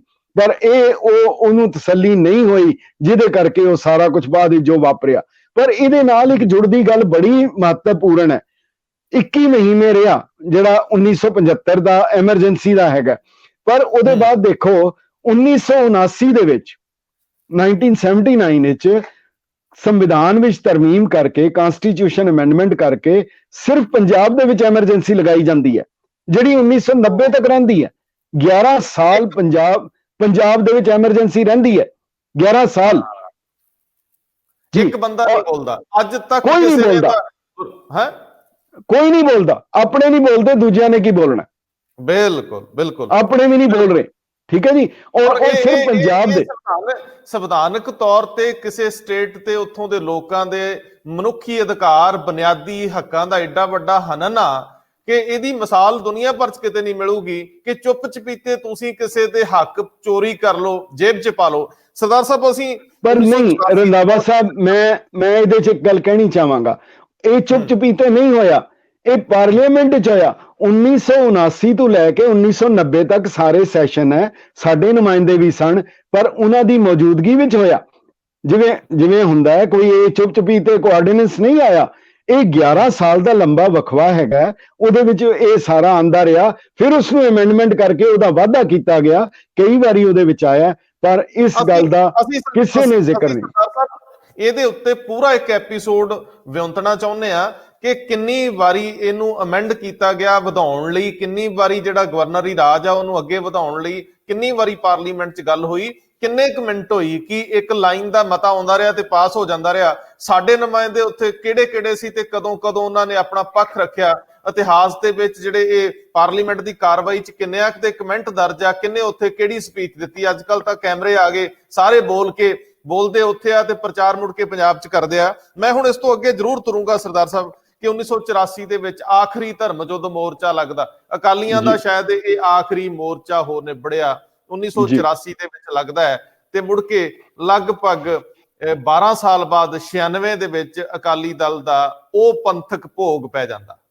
ਜੀ, ਜਿਹੜੀ ਐਮਰਜੈਂਸੀ ਲੱਗਦੀ ਹੈ 1979 ਵਿੱਚ ਸਿਰਫ ਪੰਜਾਬ ਦੇ ਵਿੱਚ, 1979 ਤੋਂ ਲੈ ਕੇ 90 ਦੇ ਵਿਚਕਾਰ ਜਿੰਨਾ ਕੁਝ ਪੰਜਾਬ ਦਾ ਇਤਿਹਾਸ ਵਿੱਚ ਜੋ ਕਾਲਾ ਅਧਿਆਇ ਵਾਪਰਿਆ, ਭਾਵੇਂ ਉਹ ਸਾਕਾ ਨੀਲਾ ਤਾਰਾ ਹੈ ਜਾਂ ਹੋਰ ਜੋ ਕੁਝ ਵੀ ਹੋਇਆ, ਉਹ ਸਾਰਾ ਇਸ ਪੀਰੀਅਡ ਵਿੱਚ ਹੋਇਆ।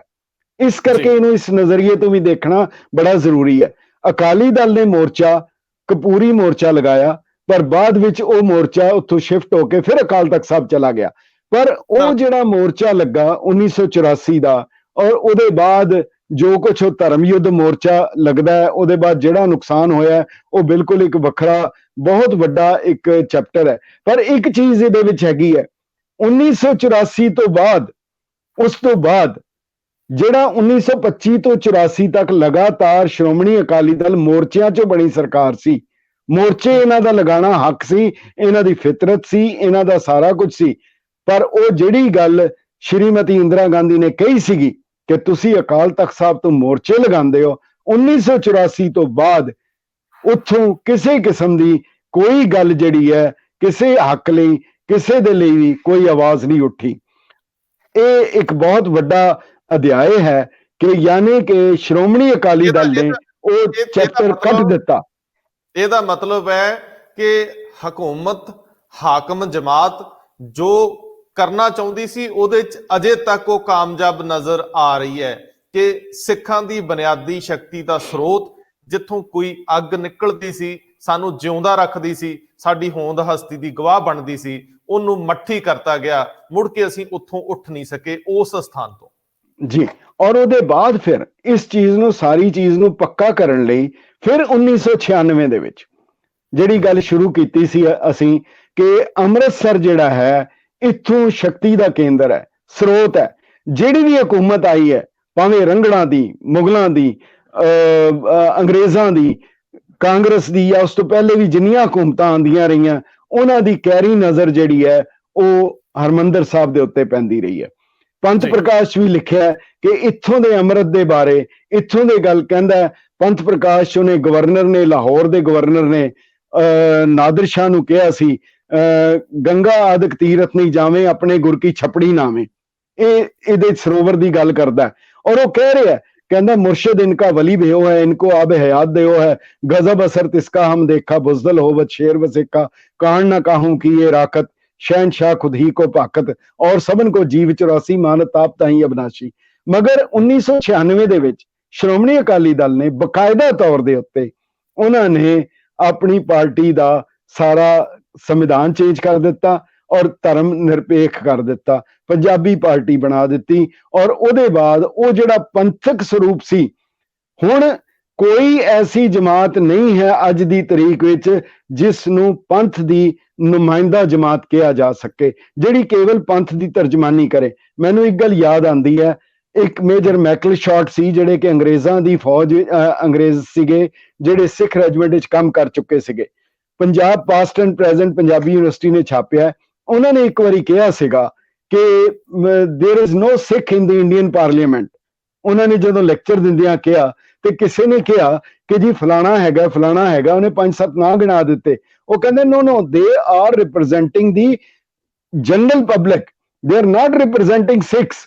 ਸਿੱਖਾਂ ਦਾ ਨੁਮਾਇੰਦਾ ਇੱਕ ਮੁਸਲਮਾਨ ਵੀ ਹੋ ਸਕਦਾ ਹੈ, ਪਰ ਨਿਰੋਲ ਸਿੱਖਾਂ ਦੀ ਨੁਮਾਇੰਦਗੀ ਨਹੀਂ ਹੈਗੀ। ਹੁਣ ਅੱਜ ਦੀ ਤਰੀਕ ਦੇ ਵਿੱਚ ਪੰਥ ਦੀ ਗੱਲ ਕਰਨ ਵਾਲੀ, ਗੁਰੂ ਪੰਥ ਦੀ ਗੱਲ ਕਰਨ ਵਾਲੀ, ਅੰਮ੍ਰਿਤ ਦੀ ਗੱਲ ਕਰਨ ਵਾਲੀ, ਅੰਮ੍ਰਿਤ ਸੰਚਾਰ ਦੀ ਗੱਲ ਕਰਨ ਵਾਲੀ, ਇਹ ਬੜੀ ਵੱਡੀ ਦੁਬਿਧਾ ਹੈ। ਔਰ ਉਹਦੇ ਚ ਦੋਸ਼ ਇੱਥੇ ਵੀ ਨਹੀਂ ਹੈ, ਉਹ ਸਮਝਣਾ ਪਏਗਾ। ਉਹ ਕਾਰਨ ਇਹ ਹੈ, ਫਿਰ ਉਹੀ ਮੈਕੀਨੇਸ਼ਨਸ ਹੈ। ਜਿਵੇਂ ਜਦੋਂ ਕਹਿੰਦੇ ਅੰਗਰੇਜ਼ ਆਏ ਸੀ ਹਿੰਦੁਸਤਾਨ ਵਿੱਚ ਤੇ ਉਹਨਾਂ ਨੇ ਕਿਹਾ ਸੀ ਕਿ ਤੁਸੀਂ ਇਹ ਦੱਸੋ, ਤੁਸੀਂ ਤਲਵਾਰ ਨਾਲ ਆਪਣੇ ਤੇ ਰਾਜ ਚਾਹੋਗੇ ਜਾਂ ਕਲਮ ਨਾਲ ਚਾਹੋਗੇ। ਹੁਣ ਵੀ ਉਹ ਕਲਮ ਨਾਲ ਚਲਾਇਆ ਜਾ ਰਿਹਾ। ਭਾਰਤ ਨੇ ਕਾਨੂੰਨ ਦੇ ਵਿੱਚ ਤਬਦੀਲੀ ਕਰਕੇ ਕਰ ਦਿੱਤਾ ਹੈ, ਧਰਮ ਆਧਾਰਿਤ ਕੋਈ ਵੀ ਪਾਰਟੀ ਨਹੀਂ ਹੋ ਸਕਦੀ। ਇਸ ਕਰਕੇ ਭਾਵੇਂ ਜਿੰਨੇ ਸਾਰੇ ਆਪਣੇ ਆਪ ਨੂੰ ਸ਼੍ਰੋਮਣੀ ਲਿਖੀ ਜਾਣ, ਸਾਰੇ ਅਕਾਲੀ ਲਿਖੀ ਜਾਣ, ਭਾਵੇਂ ਜਿੰਨੇ ਬਣੇ ਆ ਕਰੇ ਗਿਣਤੀ ਤੋਂ ਵੀ ਬਾਹਰ ਹੈਗੇ ਆ, ਉਹ ਸਾਰੇ ਸ਼੍ਰੋਮਣੀ ਅਕਾਲੀ ਦਲ ਕਹੀ ਜਾਣ, ਪਰ ਧਰਮ ਆਧਾਰਿਤ ਜਿਸ ਨੇ ਚੋਣ ਲੜਨੀ ਹੈ ਉਹ ਨਹੀਂ ਬਣ ਸਕਦੀ। ਇਸ ਦਾ ਹੱਲ ਅਸੀਂ ਸਰ ਇਹ ਵੀ ਇੱਕ ਬਹੁਤ ਵੱਡਾ ਵਿਸ਼ਾ ਹੈ ਕਿ ਕੀ ਜਦੋਂ ਭਾਰਤੀ ਸੰਵਿਧਾਨ 'ਚ ਇਸ ਤਰ੍ਹਾਂ ਦੀ ਕੋਈ ਤਬਦੀਲੀ ਕੀਤੀ ਗਈ, ਧਰਮ ਨਿਰਪੱਖ ਰਹਿ ਕੇ ਹੀ ਇਲੈਕਸ਼ਨ ਪ੍ਰੋਸੈਸ 'ਚ ਜਾਇਆ ਜਾ ਸਕਦਾ, ਉਦੋਂ ਅਕਾਲੀ ਦਲ ਕੋਲ ਕੋਈ ਹੋਰ ਚਾਰਾ ਨਹੀਂ ਸੀ ਬਚਦਾ। ਕਿ ਜਿਸ ਤਰੀਕੇ ਨਾਲ ਬੀਜੇਪੀ ਆਪਣੀ ਸਿਆਸੀ ਹੋਂਦ ਹਸਤੀ ਰੱਖਣ ਦੇ ਨਾਲ ਆਰਐਸਐਸ ਨੂੰ ਇੱਕ ਥਿੰਕ ਟੈਂਕ ਵਾਂਗ ਔਰ ਇੱਕ ਧਾਰਮਿਕ ਰੰਗਤ ਵਾਲਾ ਵਿੰਗ ਲੈ ਕੇ ਚੱਲਦੀ ਹੈ, ਜਾਂ ਉਹਨਾਂ ਦੀ ਪਿੱਠ ਭੂਮੀ 'ਚ ਆਰਐਸਐਸ ਬੈਠੀ ਆ, ਇਹ ਕੀ ਅਕਾਲੀ ਇਸ ਤਰ੍ਹਾਂ ਦਾ ਪ੍ਰਬੰਧ ਨਹੀਂ ਸੀ ਕਰ ਸਕਦੇ? ਆਨਨ ਫਾਨਨ ਦੇ ਵਿੱਚ ਮੋਗੇ ਕਾਨਫਰੰਸ ਬੁਲਾਓ, ਇਤਿਹਾਸ ਬਦਲ ਲਓ, ਸੰਵਿਧਾਨ ਬਦਲ ਦੋ, ਆਪਣਾ ਅਕਾਲੀ ਦਲ ਦੇ ਨਿਯਮ ਬਦਲ ਦੋ, ਮੁੜ ਕੇ ਜਾ ਕੇ ਕੋਰਟਾਂ ਕਚਹਿਰੀਆਂ 'ਚ ਵੀ ਧੱਕੇ ਖਾਂਦੇ ਫਿਰੋ, ਦੋ ਸੰਵਿਧਾਨ ਰੱਖਣ ਦੇ ਚੱਕਰ 'ਚ ਸ਼੍ਰੋਮਣੀ ਕਮੇਟੀ ਵੀ ਲੜਨੀ ਹੈ, ਪੰਜਾਬ ਦੀ ਮੁੱਖ ਮੰਤਰੀਸ਼ਿਪ ਵੀ ਚਾਹੀਦੀ ਆ। ਤੁਹਾਨੂੰ ਨਹੀਂ ਲੱਗਦਾ ਕਿ ਕਾਲ ਕੀਤੀ, ਅਸੀਂ ਆਪਣੀਆਂ ਪਰੰਪਰਾਵਾਂ ਨਾਲੋਂ ਵੀ ਟੁੱਟੇ, ਅਸੀਂ ਭਵਿੱਖ ਵੀ ਧੁੰਦਲਾ ਕਰ ਲਿਆ? ਇਹਦੇ ਉੱਤੇ ਵੱਖਰੀ ਗੱਲ ਵੀ ਕਰਾਂਗੇ ਕਿ ਕੀ ਸੰਵਿਧਾਨ ਸਾਨੂੰ ਇਸ ਤਰ੍ਹਾਂ ਨਹੀਂ ਪਰਮਿਟ ਕਰਦਾ ਕਿ ਅਸੀਂ ਦੋਨੇ ਪੱਧਰਾਂ ਤੇ ਧਰਮ ਵੀ ਰੱਖ ਲਈਏ ਔਰ ਕਾਨੂੰਨੀ ਤੌਰ ਤੇ ਵੀ ਮਾਨਤਾ ਰਵੇ? ਜੀ ਜੀ ਜੀ, ਨਹੀਂ, ਕਾਨੂੰਨ ਇਸ ਤਰ੍ਹਾਂ ਦੀ ਇਜਾਜ਼ਤ ਨਹੀਂ ਦਿੰਦਾ। ਜੇ ਚੋਣਾਂ ਲੜਨੀਆਂ ਫਿਰ ਤੁਹਾਨੂੰ ਧਰਮ ਨਿਰਪੱਖ ਹੋਣਾ ਪਏਗਾ। ਧਰਮ ਨਿਰਪੱਖ ਦਾ, ਸੈਕੂਲਰ ਦਾ ਸਹੀ ਅਰਥ ਹੈਗਾ, ਸਹੀ ਲਫ਼ਜ਼ ਹੈਗਾ ਧਰਮ ਵਿਹੀਣ। ਧਰਮ ਵਿਹੀਣ ਹੈਗਾ, ਧਰਮ ਨਿਰਪੱਖ ਨਹੀਂ ਹੈ, ਧਰਮ ਵਿਹੀਣ, ਕੋਈ ਧਰਮ ਨਹੀਂ ਹੈਗਾ। ਸੋ ਇਹ ਜਿਹੜੀ ਚੀਜ਼ ਹੈਗੀ ਹੈ, ਇਹ ਬੜੀ ਮਹੱਤਵਪੂਰਨ ਹੈ। ਆਰਐਸਐਸ ਉਹਨਾਂ ਨੇ ਇੱਕ ਆਪਣਾ ਵਿੰਗ ਰੱਖਿਆ ਜਿਹੜੀ ਹਿੰਦੂਤਵਾ ਦੀ ਗੱਲ ਕਰਦਾ। ਉਹ ਜਦੋਂ ਹਿੰਦੂ ਰਾਸ਼ਟਰ ਦੀ ਗੱਲ ਕਰਦਾ, ਉਹਦੇ 'ਚ ਉਹਨਾਂ ਨੂੰ ਕੋਈ ਕਾਨੂੰਨੀ ਅੜਚਣ ਨਹੀਂ ਆਉਂਦੀ। ਜੇਕਰ ਅਕਾਲੀ ਦਲ, ਇਸੇ ਕਰਕੇ ਜਥੇਦਾਰ ਅਕਾਲ ਤਖਤ ਸਾਹਿਬ, ਜਦੋਂ ਜਥੇਦਾਰ ਵੇਦਾਂਤੀ ਜੀ ਸੀ, ਉਹਨਾਂ ਨੇ ਵੀ ਇਹ ਬਿਆਨ ਦਿੱਤਾ ਸੀਗਾ ਕਿ ਅਕਾਲੀ ਦਲ ਜੇ ਧਰਮ ਨਿਰਪੱਖ ਹੋ ਚੁੱਕਾ ਹੈ, ਧਰਮ ਨਾਲ ਇਹਨਾਂ ਦਾ ਕੋਈ ਵਾਸਤਾ ਨਹੀਂ, ਤੇ ਫਿਰ ਅਕਾਲੀ ਲਫ਼ਜ਼ ਲਿਖਣਾ ਜਿਹੜਾ ਇਹ ਗਲਤ ਹੈਗਾ। ਉਹਦੇ ਤੇ ਖੈਰ ਕਾਫੀ ਰੌਲਾ ਪਿਆ, ਪਰ ਸ਼੍ਰੋਮਣੀ ਅਕਾਲੀ ਦਲ ਨੂੰ ਜੇ ਆਪਣੀ ਹੋਂਦ ਬਣਾਣੀ ਹੈ ਤੇ ਇਹਨਾਂ ਨੂੰ ਇਹ ਵਿੰਗ ਬਣਾਣੇ ਪੈਣਗੇ ਕਿ ਜਿਹੜਾ ਧਰਮ ਪ੍ਰਚਾਰ ਲਈ ਇੱਕ ਵਿੰਗ ਹੋਏ ਔਰ ਜਿਹੜਾ ਰਾਜਨੀਤਿਕ ਵਿੰਗ ਹੋਏ। ਪਰ ਜਿਹੜਾ ਇਹ ਇੱਕ ਧਰਮ ਨੂੰ ਸੀੜੀ ਦੇ ਤੌਰ ਤੇ ਹੁੰਦਾ, ਇਹ ਤਾਂ ਸ਼੍ਰੋਮਣੀ ਕਮੇਟੀ ਦਾ ਪ੍ਰਧਾਨ ਜਿਹੜਾ ਉਹ ਵੀ ਐਮਪੀ ਦੀ ਚੋਣ ਲੜਨਾ ਚਾਹੁੰਦਾ, ਹਰਮਿੰਦਰ ਸਾਹਿਬ ਦਾ ਗ੍ਰੰਥੀ ਵੀ ਐਮਪੀ ਦੀ ਚੋਣ ਲੜਨਾ ਚਾਹੁੰਦਾ। ਇਹ ਜਿਹੜਾ ਰਲਗੱਡ ਹੈਗਾ, ਉਸ ਨੂੰ ਇਹ ਵੱਖ ਕਰਨ ਦੀ ਜਿਹੜੀ ਹੈ ਇਹ ਬਿਰਤੀ ਅਗਰ ਜਿੰਨੀ ਦੇਰ ਤੱਕ ਨਹੀਂ ਆਏਗੀ, ਇਹ ਸਾਨੂੰ ਦੁਬਦਾ ਬਣੀ ਰਹੇਗੀ। ਜੀ, ਮੈਨੂੰ ਸਰਦਾਰ ਸਾਹਿਬ ਇੱਕ ਅੱਧ ਮਿੰਟ ਦੇ ਵਿੱਚ ਜਾਂਦੇ ਜਾਂਦੇ, ਜਿਹਨੂੰ ਕਹਿੰਦੇ ਕਨਕਲੂਜਨ ਤੱਕ ਪਹੁੰਚੀਏ, ਕੋਈ ਆਖਰੀ ਸ਼ਬਦ ਮੈਨੂੰ ਦੇ ਦਿਓ। ਨਾਲੇ ਤੁਸੀਂ ਇੱਕ ਕਵਿਤਾ ਮੈਨੂੰ ਸੁਣਾਉਂਦੇ ਸੀ, ਉਹ ਵੀ ਜ਼ਰੂਰ ਪੜ੍ਹਦੇ ਹੋ ਜਾਂਦੇ ਜਾਂਦੇ, ਲੇਕਿਨ ਤੁਹਾਡੇ ਆਖਰੀ ਲਫ਼ਜ਼ ਮੈਨੂੰ ਤਾਕਤ ਦੇਣਗੇ ਕਿਉਂਕਿ ਨਿਚੋੜ ਤੁਹਾਡਾ ਬੜਾ ਸ਼ਾਨਦਾਰ ਹੁੰਦਾ। ਨਹੀਂ, ਮੈਂ ਬਿਲਕੁਲ ਉਹੀ ਕਹਿ ਰਿਹਾ ਕਿ ਜਿਹੜਾ ਪੰਥ ਹੈ ਇਹ ਗੁਰੂ ਦਾ ਪੰਥ ਹੈ, ਇਹ ਕਿਸੇ ਧੜੇ ਦਾ ਨਹੀਂ ਹੈ, ਕਿਸੇ ਉਸ ਦਾ ਨਹੀਂ ਹੈ। ਜਿਸ ਨੂੰ ਨੰਦ ਲਾਲ ਦੋਇਮ ਨੇ ਕਿਹਾ ਸੀ ਕਿ ਆਗੇ ਸਮਝ ਚਲੋ ਨੰਦ ਲਾਲਾ, ਜੋ ਬੀਤੀ ਸੋ ਬੀਤੀ। ਇਹ ਇੱਕ ਮੌਕਾ ਹੈਗਾ ਫਿਰ ਕਾਨੂੰਨੀ ਤੌਰ ਦੇ ਉੱਤੇ ਹਰ ਚੀਜ਼ ਨੂੰ ਦੁਬਾਰਾ ਕਰਨ ਦਾ। ਜਦੋਂ ਅਕਾਲੀ ਦਲ ਨੇ ਹਰ ਥਾਂ ਤੇ ਮੋਰਚਾ ਲਾਇਆ, ਰਾਸ਼ਟਰੀ, ਅੰਤਰਰਾਸ਼ਟਰੀ, ਜਿੱਥੇ ਵੀ ਲੋੜ ਪਈ, ਪਰ ਇਹ ਕਿਤਨੀ ਮਾਯੂਸੀ ਦੀ ਗੱਲ ਹੈ ਕਿ 100 ਸਾਲ ਮਨਾਇਆ ਜਾ ਰਿਹਾ ਔਰ ਇਤਨਾ ਸ਼ਾਨਮਤਾ ਇਤਿਹਾਸ ਹੈ, ਔਰ ਇੱਕ ਜਿਵੇਂ ਮਾਤਮ ਵਾਲੀ ਹਾਲ ਹੈ, ਮਾਤਮ ਵਾਲਾ ਹਾਲ ਹੈ। ਅਸੀਂ ਚੁੱਪ ਚੁਪੀਤੇ ਘਰਾਂ ਦੇ ਵਿੱਚ ਬੈਠੇ ਹਾਂ, ਸਾਨੂੰ ਕੋਈ ਪਤਾ ਨਹੀਂ ਕਿ ਕੀ ਹੋ ਰਿਹਾ। ਘੱਟੋ ਘੱਟ ਇਹਦੇ ਤੇ ਕੋਈ ਸੋਵਨੀਅਰ, ਕੋਈ ਕਿਤਾਬਾਂ, ਉਂਝ ਅਸੀਂ ਕਿੰਨੇ ਇਸ਼ਤਿਹਾਰ ਕੱਢਦੇ ਹਾਂ। ਸੋ ਇੱਕ ਬੜੀ ਵੱਡੀ ਇੱਕ ਤਕਲੀਫ ਦੇ ਅੱਜ ਮਹਿਸੂਸ ਕੀਤੀ ਜਾ ਰਹੀ ਹੈ ਕਿ ਉਹ ਜਿਹੜੀ ਪੰਥਕ ਜਮਾਤ ਸੀ ਉਹ ਗਵਾਚੀ ਹੈ, ਜਿੱਥੋਂ ਖਤਮ ਕੀਤਾ ਸੀ, ਕਿਉਂਕਿ ਉਹ ਪੰਥ ਗਵਾਚੇ ਵਾਲੀ ਗੱਲ ਹੈ। ਉਹਨੂੰ ਮੁੜ ਸੁਰਜੀਤ ਕਰਨਾ, ਔਰ ਇਸ ਦੇ ਵਿੱਚ ਕੇਵਲ ਇੱਕ ਬਾਦਲ ਅਕਾਲੀ ਦਲ ਜਾਂ ਮਾਨ ਅਕਾਲੀ ਦਲ ਜਾਂ ਕਿਸੇ ਹੋਰ ਦਾ ਨਹੀਂ, ਇਸ ਮਾਮਲੇ ਦੇ ਵਿੱਚ ਘੱਟੋ ਘੱਟ ਸਾਰਿਆਂ ਨੂੰ ਮਿਲ ਕੇ ਅਕਾਲ ਤਖਤ ਸਾਹਿਬ ਅਗਵਾਈ ਲੈ ਕੇ ਕਰੇ ਕਿ ਤੁਸੀਂ ਪੰਥ ਦਾ ਉਹ ਸਰੂਪ ਕਿੱਦਾਂ ਕਾਇਮ ਕਰਨਾ, ਜਿਹਦੇ ਵਿੱਚ ਤੁਸੀਂ ਜੂਝ ਸਕੋ, ਜਿਹਦੇ ਵਿੱਚ ਅਗਵਾਈ ਦੇ ਸਕੋ। ਅੱਜ ਬਿਲਕੁਲ ਚੁੱਪ ਚੁਪੀਤੇ ਦੇਖ ਰਹੇ ਆ ਕਿ ਬਾਕੀ ਕੀ ਕਰ ਰਹੇ ਆ, ਜਿਹੜਾ ਜਿੱਤੇਗਾ ਅਸੀਂ ਉਹਦੇ ਨਾਲ ਹੋ ਜਾਾਂਗੇ। ਇਹ ਤਾਂ ਉਦਾਂ ਦੀ ਗੱਲ ਹੈ ਜਿਵੇਂ ਮੁਗਲਾਂ ਔਰ ਪਠਾਨਾਂ ਦੀ ਲੜਾਈ ਹੋ ਰਹੀ ਸੀ ਤੇ ਜਿਹੜੀ ਭਾਰਤੀ ਸੰਸਕ੍ਰਿਤੀ ਖੜੀ ਸੀ, ਜਿਹੜਾ ਜਿੱਤੇਗਾ ਉਸੇ ਦੇ ਥੱਲੇ ਚਲੇ ਜਾਾਂਗੇ। ਸਿੱਖਾਂ ਦੇ ਸਾਹਮਣੇ ਹਮੇਸ਼ਾ ਇਹ ਦੁਬਦਾ ਰਹੀ, ਇਹਨਾਂ ਨੂੰ ਸਵਾਲ ਪੁੱਛੇ ਜਾਂਦੇ ਸੀ, ਤੁਸੀਂ ਦੱਸੋ ਤੁਹਾਡੇ ਲਈ ਦੇਸ਼ ਪਹਿਲੇ ਹੈ ਕਿ ਪੰਥ ਪਹਿਲੇ ਹੈ। ਮੈਂ ਅੱਗੇ ਵੀ ਜ਼ਿਕਰ ਕੀਤਾ ਸੀ, ਉਸ ਵੇਲੇ ਜਿਹੜੇ ਪੜ੍ਹਦੇ ਸੀਗੇ ਸਿੰਘ, ਤੇਜਾ ਸਿੰਘ ਸਾਬਰ ਦੀਆਂ ਕਵਿਤਾਵਾਂ ਸੀਗੀਆਂ, ਉਹ ਪੰਥਕ ਪਿੜਦੇ ਪੜ੍ਹਦੇ ਸੀ। ਦੁਨੀਆ ਦੇ ਸਾਰੇ ਕੰਮਾਂ ਤੋਂ ਇਹ ਕੰਮ ਇੱਕ ਭਾਰਾ ਪਹਿਲਾਂ ਹੈ, ਸਿੱਖੀ ਨੂੰ ਉਜਾਗਰ ਰੱਖਣਾ ਹੈ, ਸਾਨੂੰ ਸਿਰਜਣਹਾਰਾ ਪਹਿਲਾਂ ਹੈ, ਚਰਖੇ ਤੇ ਤਕਲੇ ਫੇਰ ਸਹੀ, ਖੰਡਾ ਦੇ ਉਤਾਰਾ ਪਹਿਲਾਂ ਹੈ, ਜੋ ਬੋਲੇ ਸੋ ਨਿਹਾਲ ਹੋਏ, ਸਾਨੂੰ ਇਹ ਜੈਕਾਰਾ ਪਹਿਲਾਂ ਹੈ। ਅਸੀਂ ਦੇਸ਼ ਵਤਨ ਦੇ ਵੈਰੀ ਨਹੀਂ, ਸਾਨੂੰ ਇਹ ਵੀ ਯਾਰਾ ਪਹਿਲਾਂ ਹੈ, ਪਰ ਜਿੱਥੇ ਸਵਾਲ ਹੈ ਸਿੱਖੀ ਦਾ, ਸਾਨੂੰ ਪੰਥ ਪਿਆਰਾ ਪਹਿਲਾਂ ਹੈ। ਕੋਈ ਦੇਸ਼ ਵਤਨ ਦੀ ਇੱਜ਼ਤ ਲਈ ਜੇ ਜਿੰਦ ਮੰਗੇ ਤੇ ਹਾਜ਼ਰ ਹਾਂ, ਕੋਈ ਸਿੱਖਾਂ ਤਾਂ ਇਸ ਲਈ ਜੇ ਅੰਗ ਅੰਗੇ ਤੇ ਹਾਜ਼ਰ ਹਾਂ, ਆਜ਼ਾਦੀ ਲਈ ਜੇ ਖੂਨ ਅੰਦਰ ਕੋਈ ਹੱਥ ਰੰਗੇ ਤੇ ਹਾਜ਼ਰ ਹਾਂ, ਸੂਲੀ ਦੀਆਂ ਤਿੱਖੀਆਂ ਨੋਕਾਂ ਤੇ ਜੇ ਸੀਸ ਟੰਗੇ ਤੇ ਹਾਜ਼ਰ ਹਾਂ, ਪਰ ਜਿੱਥੇ ਸਵਾਲ ਹੈ ਸਿੱਖੀ ਦਾ, ਸਾਨੂੰ ਪੰਥ ਪਿਆਰਾ ਪਹਿਲਾਂ ਹੈ, ਸਾਨੂੰ ਹੋਰ ਗੱਲਾਂ ਸਭ ਪਿੱਛੋਂ ਨੇ ਤੇ ਪੰਥ ਪਿਆਰਾ ਪਹਿਲਾਂ ਹੈ। ਇਹ ਪੰਥ ਜਿਹੜਾ ਹੈ ਇਹਨੂੰ ਕਿਧਰੇ ਲੈ, ਵਾਹਿਗੁਰੂ ਜੀ ਕਾ ਖਾਲਸਾ ਖਾਲਸਾ ਵਾਹਿਗੁਰੂ ਜੀ ਕੀ ਫਤਿਹ।